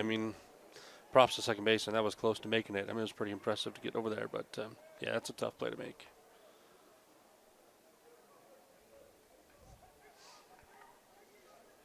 Now coming to the plate again, Taggart Bentley. His second at-bat of the inning. He had an RBI triple. That started this whole rally. Fouled off there. Oh, we had two kids fighting for that foul ball, and the one American Fork kid landed on the heel of the other kid. Injured him. They're working. They're grinding out here, I gotta respect the hustle. He was hobbling back to the dugout. That one's low. Ball 1.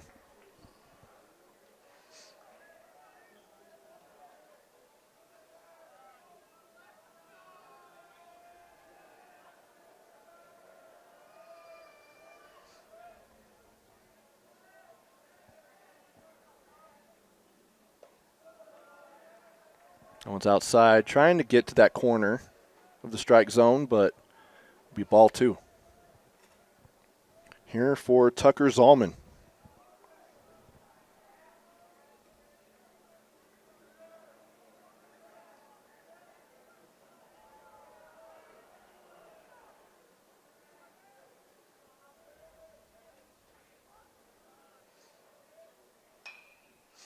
Fouled off. Willardson's out there trying to get as big of a secondary as he can, just to something squeezed by the infield they can score, win the game here. So he's still being aggressive on second, which you love to see.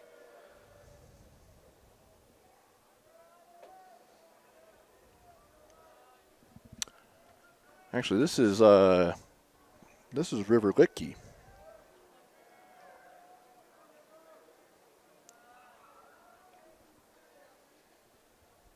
Apologies.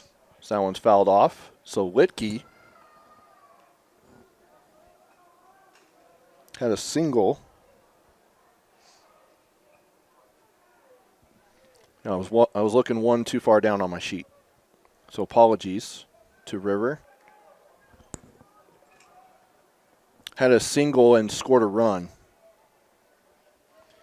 You know, Last at bat here in the inning. these free Frosty cards are getting pretty lonely up here. They're begging for someone to come get them. At least one of them.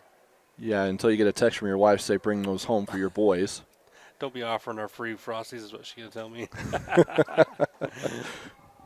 You sound desperate. Think of your family. Yeah. Got to pay you somehow. Full count now.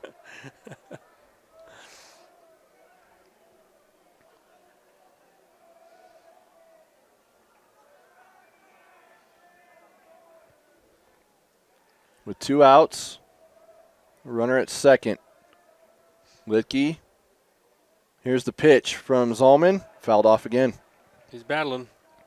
Got to do a full count here. Yeah, two same kids tried to battle for that one. The one who got hobbled up, he didn't even attempt it this time. He's got to get his ankle wrapped. Get ready back for tomorrow. Yeah, you got to get ready for tomorrow. Got to ice up and get it elevated tonight, and then be ready back for tomorrow. Maybe throw on a brace or something. Might have to. Looks like we're doing a pinch runner here. Number 13. For the Cavemen, that's Hanks Jacobson. Running for the Cavemen, number 13, Hanks Jacobson.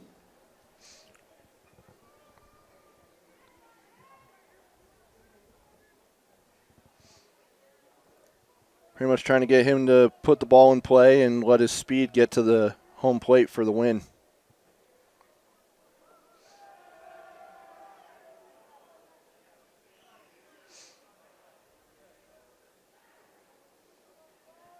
For those of you expecting the Lehigh-Riverton game at 7 o'clock, thanks for joining us for the bottom part of this game, but we will be a late start for that one. That is a walk for Litke. Yeah, American Fork's still staying patient. They know they have a 10-1 lead, but they're still staying patient. I mean, there's a reason they're the number 1 ranked team in the state as far as 6A goes. They stay patient, good ball players. Some teams could be trying to chomp at the bit here to try and get that 10 run. And you might think a guy swing might at get a lot up of there and things. say, oh, man, I want to end this game. And so you get up there and starts getting big, starts taking big hacks. Not a bad thing to take big swings, but it's got to be, within what you can do and not trying to, not trying to be selfish as far as trying to just swing out of your shoes situation. Taggart Bentley now at the plate. He tripled, had an RBI triple, and then later scored a run earlier in this inning.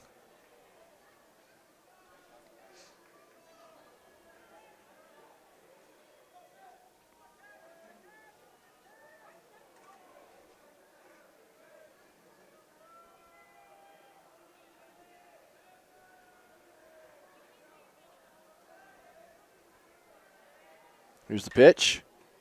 Yeah, you got to hold that one. But it looks like Got a lot of that going to the warning track, and it caught. It's caught. There by the right fielder, Isaac Salazar. He's had a couple of good grabs today. And so that'll end the inning. So the Cavemen scored 6 runs in that inning, hold a 9-run lead. Jordan will at least have one more at-bat, or one more time at the plate. And so we'll come back with that at the top of the 6th after this. Well, Taylor, you got your answer. Coach Ingersoll is going to go with a different pitcher here for the Cavemen. And that will be number 11, Ty Homestead. And Homestead, just a sophomore, so an underclassman. He has 8 appearances, a 2-1 record, 3.94 ERA. And that sophomore as well, 26 2/3 innings pitched, 36 runs, 36 hits, 21 runs, 15 of them earned, 14 walks, and 25 strikeouts. It's a solid stat line especially as a sophomore, batting 8th in the lineup. For this American Fork team, is the number 1 team in 6A. It's pretty impressive. You got a sophomore underclassman that's not only able to perform hitting and produce, but also pitching. And I know it's 10-1, but that just shows you that, the Cavemen are not kind of messing around here. They're not just going to throw some guy out there. We're still going to throw one of our good guys, our studs, out here just to close this game out. Well, also, you've got 35 pitches to work with Yep. here in the next potentially 2 innings, depending on if they're able to close it out or not with that 10-run rule. Yep, that's also in play too. Is hey, can we get out without using 35 and not force them to take any days rest? But again, keep that in mind too. That say that he goes around 35 today, or even anywhere like if you go 2 days worth and you pitch 75 pitches, you're automatically done for at least a day. Yep. So that's also to keep in play. Say that he pitches tomorrow in their game at 7 o'clock. Should the results hold up? Yeah, maybe they're using it just more in relief. They might let him throw 15, 20, 25 pitches, and then maybe they use them tomorrow, maybe they don't. You know what I mean? It's just, I guess that's up to how they're going to handle it. They obviously got a lot of arms, so he may not be the only guy they use. And Beckham Livingston with a leadoff single here for Jordan. And that's his first base hit of the game. And the third of the game for the Beetdiggers. You got to try to pump yourself up too. We know it's 10-1. We know it's American Fork, but this is the playoffs, and for a lot of these guys, this is the last time they're going to get a playoff. So just leave it all out there. Just keep trying to put runs on the board and keep getting to that next batter.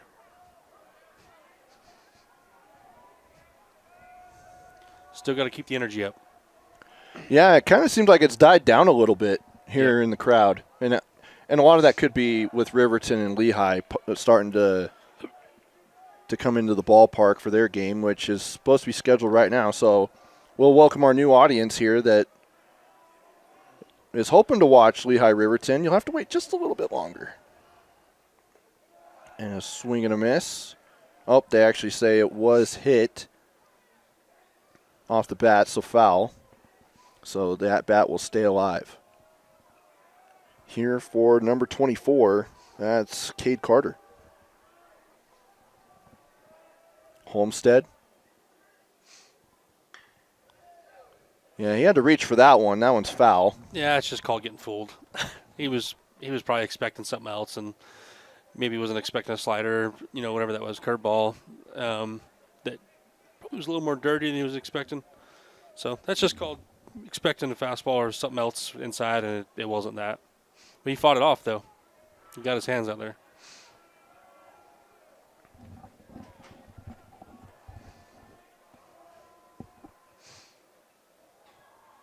Balk. And a balk. Looks like he tripped or something. Yeah, he must have tripped on the mound. There. Yeah. The mound monster. It's that patch, man. It's over there on the mound. Look at that thing. I'm telling you. No, I did that as like a football joke as kids like trip on the turf monster. Yeah. Yeah, I called that the mound monster. Yeah, it's a mound monster. Look at that thing. It's got that patch out just like home plate. Just trying to find his footing. Yep. But either way, he'll advance to second is Livingston off the balk.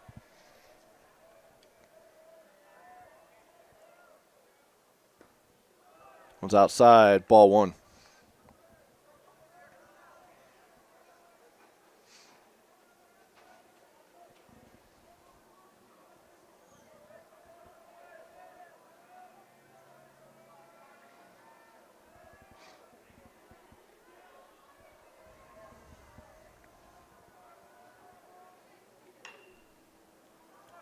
Over to second. Couldn't quite haul it in. Now we've got runners on the corners with no outs. So Jordan with a little bit of life. Yeah. I mean, just put the ball in play. You know what I mean? That's just keep doing that. That's all you can do. I'd probably say that's a hit, but it looks like they're giving him an error. I don't know. That's a tough play. I'd probably give him a hit, but the scoreboard says otherwise. So E4.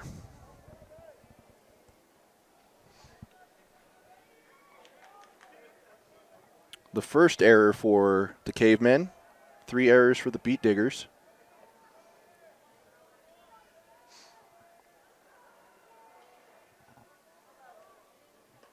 And 1 run on 3 hits for Jordan, and then 10 runs on 12 hits for American Fork.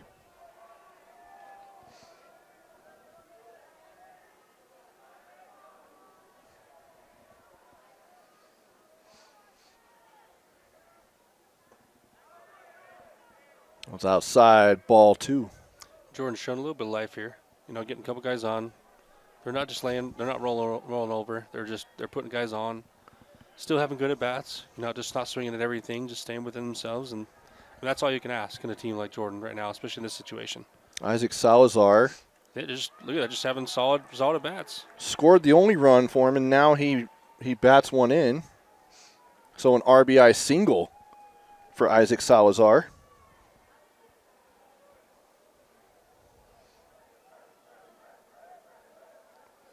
So now it's an 8-run lead.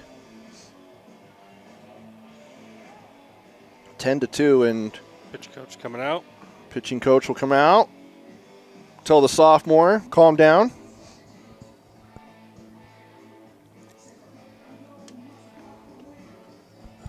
Want to remind you, coverage brought to you by Waddips Insurance Agency. While we all love spending time supporting our high school teams, Waddips Insurance Agency is the team that will support and help protect you. Whether it's your business, home, rental, properties, cars, or recreational vehicles, Waddips Insurance Agency is the local insurance pro you can count on.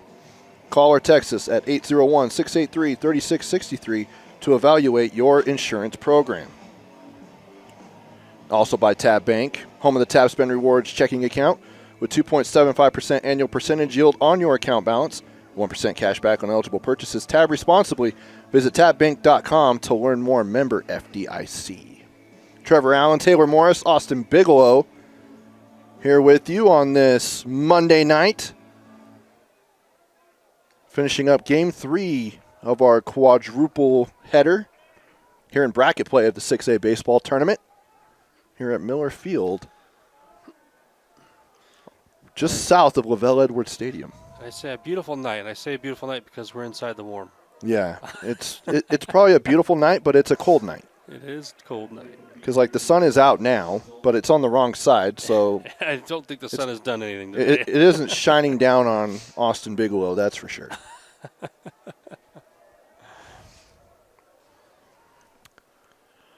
Oh, 1 the count.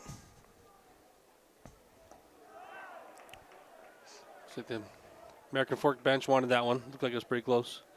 Playing with that outside corner there. And Tucker Zalman's in to bat since he's in at pitcher.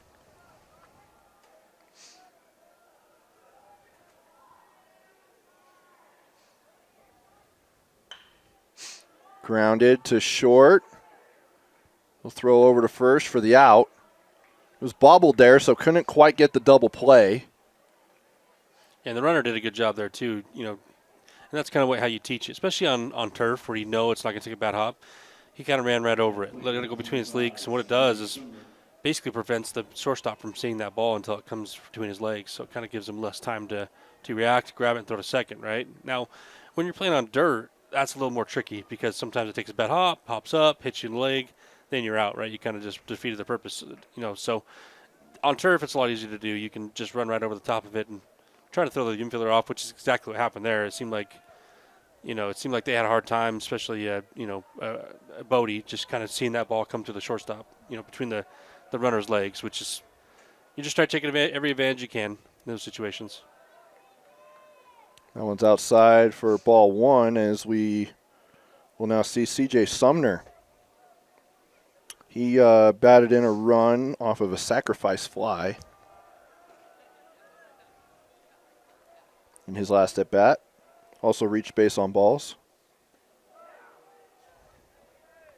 Yeah, shown some fight here. I love to see this. I think that this also bodes well for, if they lose this game, for the next game. Just saying, hey, look, Build we a little can bit create of some confidence. momentum going into the next game. We've got some extra at-bats. We want to finish this game strong still, whether we win or lose. Well, no matter who they face, whether it's in the winner's bracket or loser's bracket, you've got a tough team tomorrow. Yep. In either Lehigh or Riverton. Because once you get to bracket play, you've got 8 of the best teams in your classification. Yep. That's hard. You don't really get a night off. No, you gotta don't get get a back night at it. off, and you really have to earn your state championship, which is why I think the week-long bracket play is awesome, as the runner will head home. So he's safe off the sacrifice fly, another one.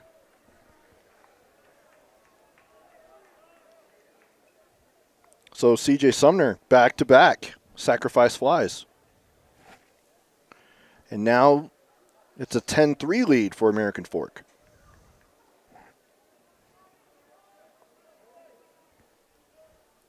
At playing 12, Gage and Alder. Don't know what. So Cade Carter scored that run, and now Salazar will stay at second. Coach for Jordan seemed like he was kind of mentioning maybe the catcher for American Fork in Cash blocking the plate a little bit. Don't know if that's exactly what he asked. It's just my guess. Seemed like the umpire was talking to the catcher about, hey, just got to be off the plate a little more. Strike one. Here to Gage Nalder. Has a double and a strikeout.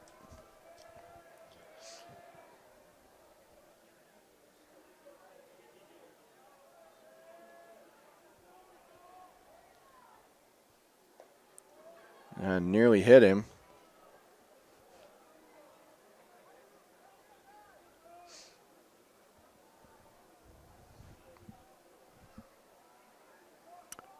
Can't quite get the read on who's playing in left field for the Cavemen now that Ty Homestead is pitching. I think I saw number 9 out there.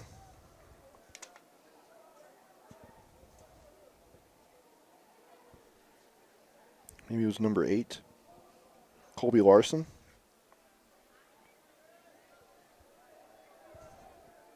Oh, it can't be number 9, so that's Talon Willardson. So yeah, it is number 8. Colby Larson is playing in left field for Ty Homestead, who's pitching. 1-2 the count, 2 outs. Runner on second. A wild pitch there. That will bring Salazar to third.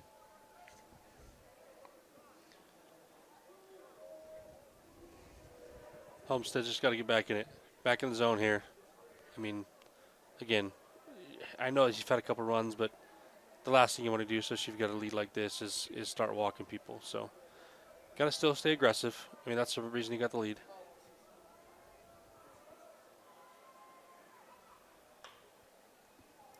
Foul.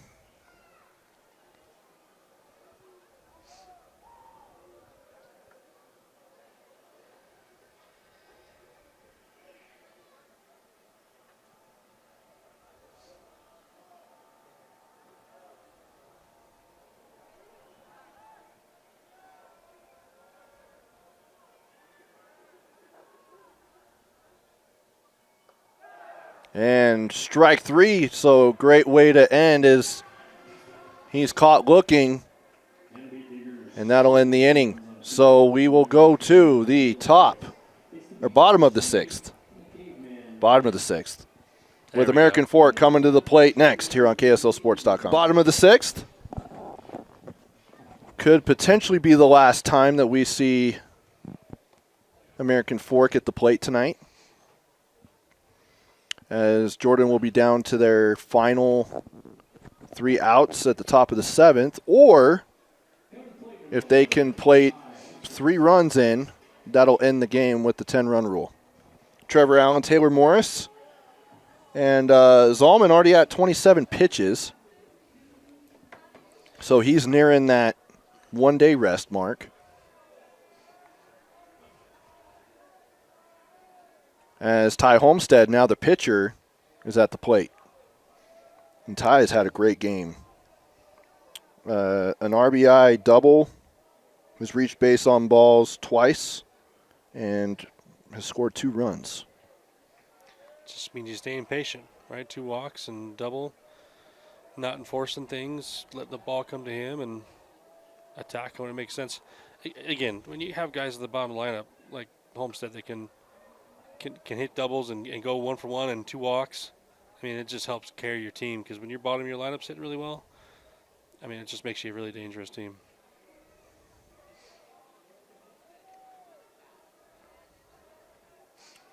We have had a home run in this game. That was by Talon Willardson back in the 3rd inning. Absolutely crushed that thing. Yeah. You think anyone still has found it? No, I don't think so. I think that ball's gone. Or at least it's broken. Well, The you cover's coming ought off. to get 2 free Frosties if you find that Oh, one. for sure. So are you going to go find it? Yes. After this game? I'll get all the free frosties I can get. I mean, just because we got some handed to us doesn't mean I'm going to It earn. means you're not earn greedy. more. That's what it means. I'm going to earn more. I'm going to earn more. You know, why stop with 2? Why stop at 3? I'll get more than that. Homestead facing a 1-2 count. Nobody ever said they had. Or too excuse many me, 2-2. Frosties. Yeah. I mean, let's see.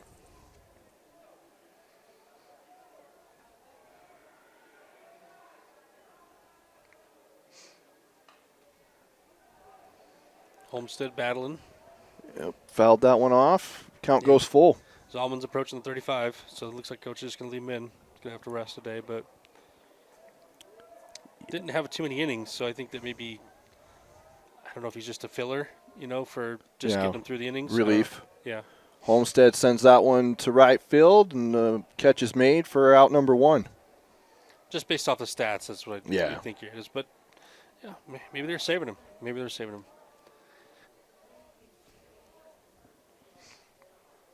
Coming to the plate for the Caveman number 7, Boston Jones.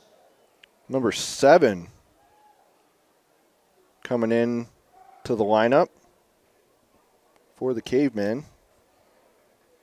That is Boston Jones.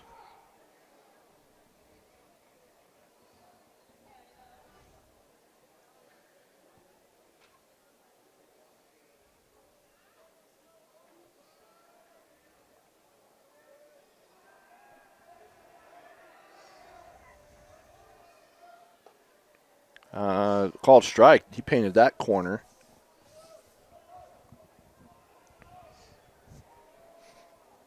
And that's officially his 35th pitch. And now he'll officially have to have at least 1 day rest, as that one is sent into right center field, and that'll be a double as it's not hauled in. Now it's a triple. He's going to get. Oh, his coach was telling him you probably could have made it. He tripped. But he tripped over the bag. So that's still a triple for Boston Jones. What a swing, though.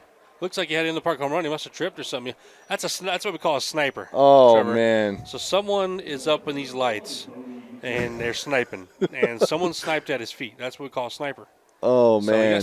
He got sniped. But it's all right. He got a triple out of it.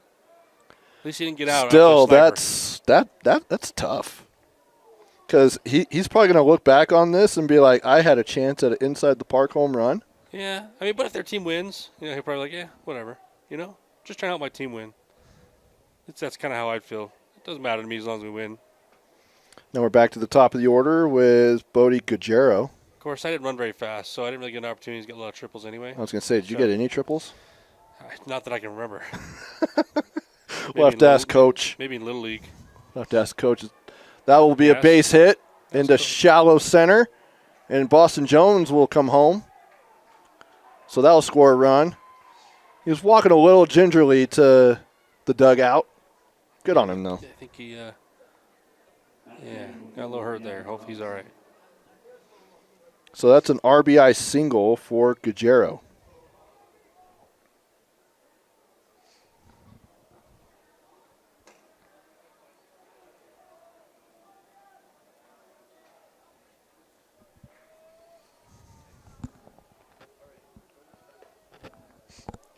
Gavin Robinson is at the plate.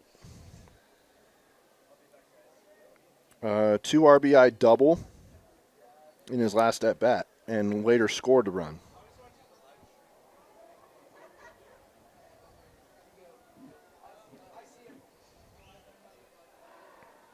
You're talking about that last at bat there. That's what we call a little duck fart. Called a what? A duck fart. A little duck fart over the infield. You know, just a little blooper. Okay. You know, just something where you get something on the hands and Probably should be a pop-up. The infield's in. You get a base hit out of it. It looks like a line drive on the scorebook. That's the best part. Yeah. So you can tell everybody, I hit the crap out of that ball. It was a little Until they blooper, go but- back and watch the Well, tape. they don't need to watch the film. You just tell them hey, don't go watch Well, the for film. here, you can go watch the film. Yep. But that's you true. can't in every game. That's true. But in the playoffs, you If you can. You try to control the narrative. No. Especially if you know that your home for high school championships in Utah is on KSLSports.com. Zalman trying to get the runner at first out. Gajero.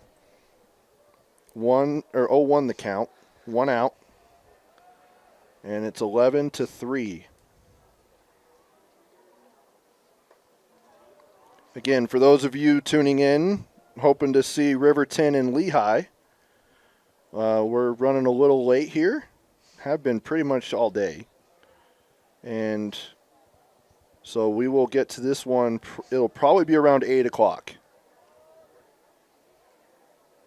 Because they've got to give time for warm-ups. The mound meeting, or the plate meeting. That one's into right field. And out number 2. And the runner will stay at first. Coming to the plate, number 17, Kenny Johnson. Number 5, Cash Polson. Cash Polson coming to the plate. But yeah, so got to take some time to turn things around. You don't really have to prep the field because it's all turf. Exactly. But yeah, so give it about 30 to 40 minutes between games. So my best guess is just a little after 8 o'clock.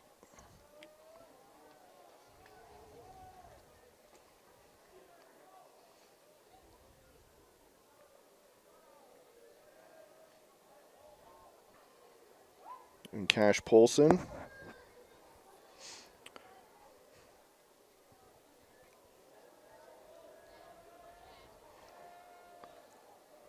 Two balls, no strikes. With 2 outs. Here's the pitch. When sent to deep center field, but it's hauled in for the 3rd out of the inning. So the final 3 outs coming up, unless Jordan can make a big rally here in the top of the 7th here on KSLSports.com. Top of the 7th, Trevor Allen, Taylor Morris here with you. Final 3 outs here for the Beetdiggers, unless they can bring in 8 runs. Otherwise, they will be in the 1-loss bracket tomorrow, and they'll play at 1:30, the loser of Riverton and Lehigh, which is our game coming up next. And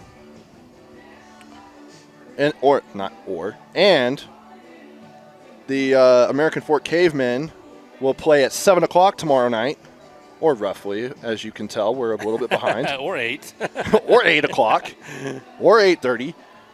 They will play the winner of our next game. So we've already got the bracket 2 matchups for tomorrow set, with number 2 Mountain Ridge facing number 3 Lone Peak in our first game tomorrow, Taylor.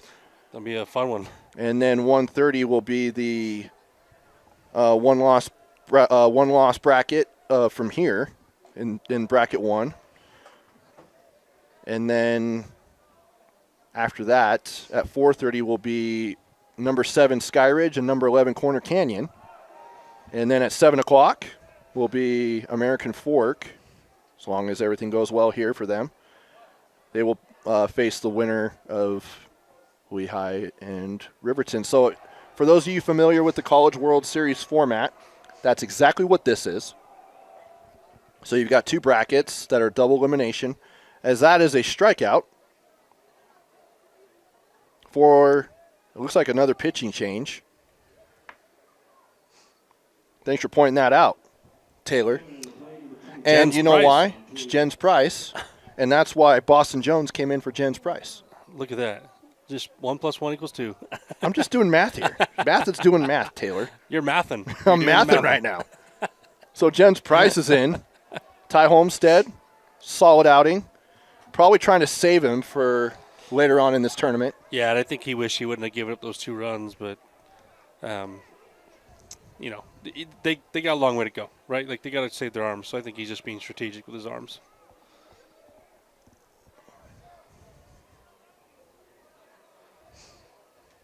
Here's the pitch.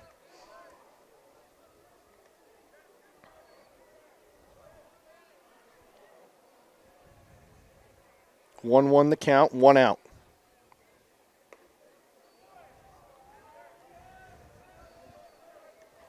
Trying to get that number because that's not on the batting lineup. It's not Cody Kemp. That's number 23 for Jordan.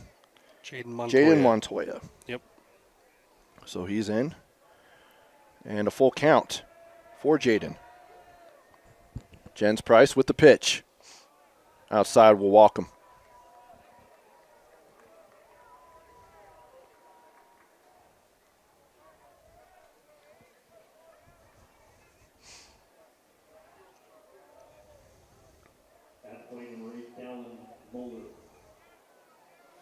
Then we go back to the top of the order. Dallin Mulder will come to the plate.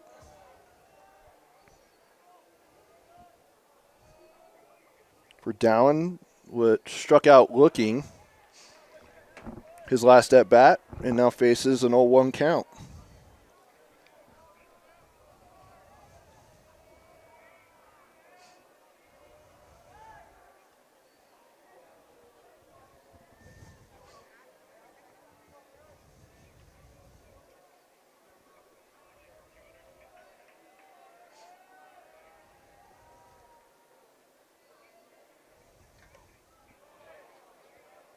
That one's high. I believe for a ball, 2. Is that what you have, Taylor? I got 1-1. You got 1-1. So does the scoreboard. Yeah, he first pitch was a strike. Nice pitch. Now it's strike 2. Just a nice little curveball there. Now he's got a 1-2. Now he can either, paint the outside. He could throw another curveball in the dirt. Might get him chasing or something. So we'll see what he does.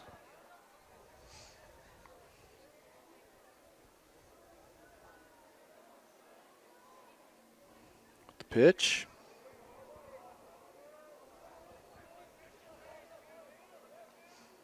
Two now. This place is starting to fill up fast with, you could see a lot of Lehigh and Riverton. Yeah, it's probably the most full we've seen it all day. Well, it's also at night with people out of work. That's true. And that one goes to first. Tries to get the double play and safe, so.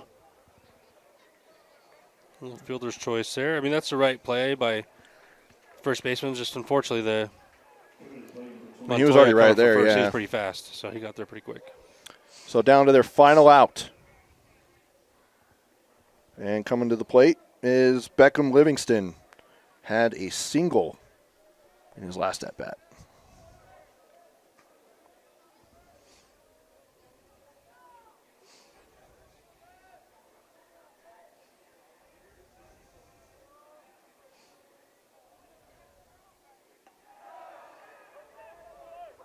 Man, it's a beautiful thing when you can throw that curveball for a strike like that and not hang it. I mean, just sets the tone for the at-bat.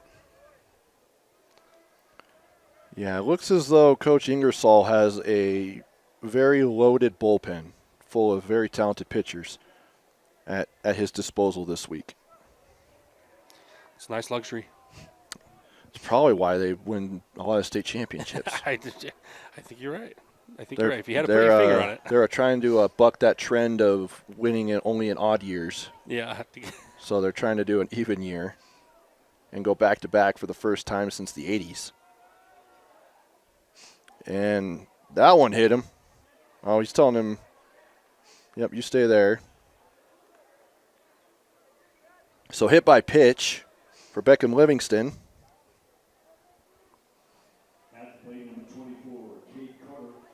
Cade Carter now trying to keep the rally going here for the Beetdiggers.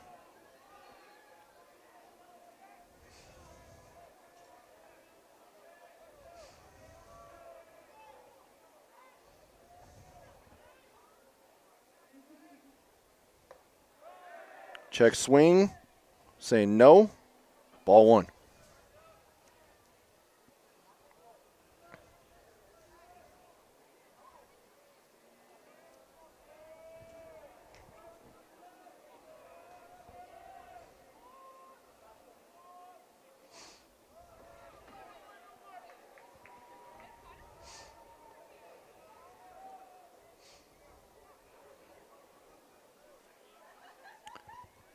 While we're in a little bit of the low time here, Taylor, let's start thinking of our player of the game. Where I would say 3 options here. Talon Willardson, because he smacked that home run. But another guy is Gavin Robinson, who had a 2 RBI double.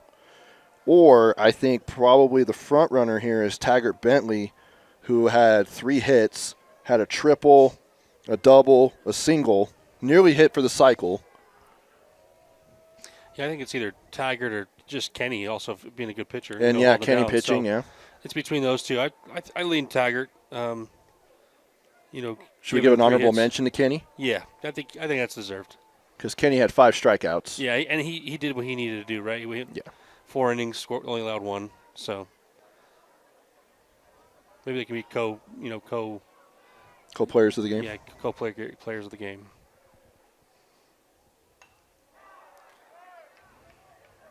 So our Tab Bank co-players of the game will be Kenny Johnson and Taggart Bentley. Both productive.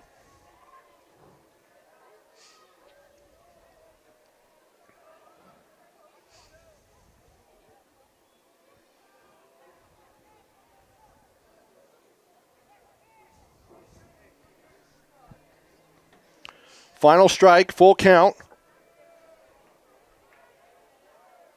Here for Jens Price. Here's the pitch. And that one's lifted into foul over by the Jordan dugout, and it's going to go be a free Frosty for someone. Free Frosty. See, announcers all over it. Well, because they knew that it's not, like it's within someone who's already sitting in the stands. Yep. Instead of like out in the parking lot or over the fence, clear over there by those buildings that maybe broke a window. I still got my eye on a few that I can see, so I'm going to go out and get them.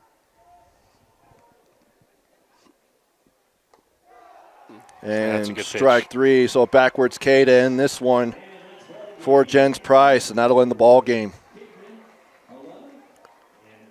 11-3 is our final score. So Jordan will go down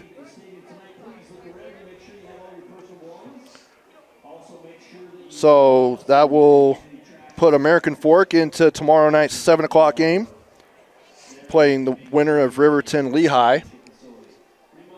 And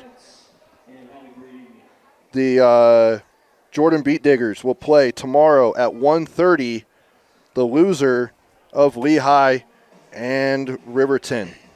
For Austin Bigelow, Taylor Morris, I'm Trevor Allen.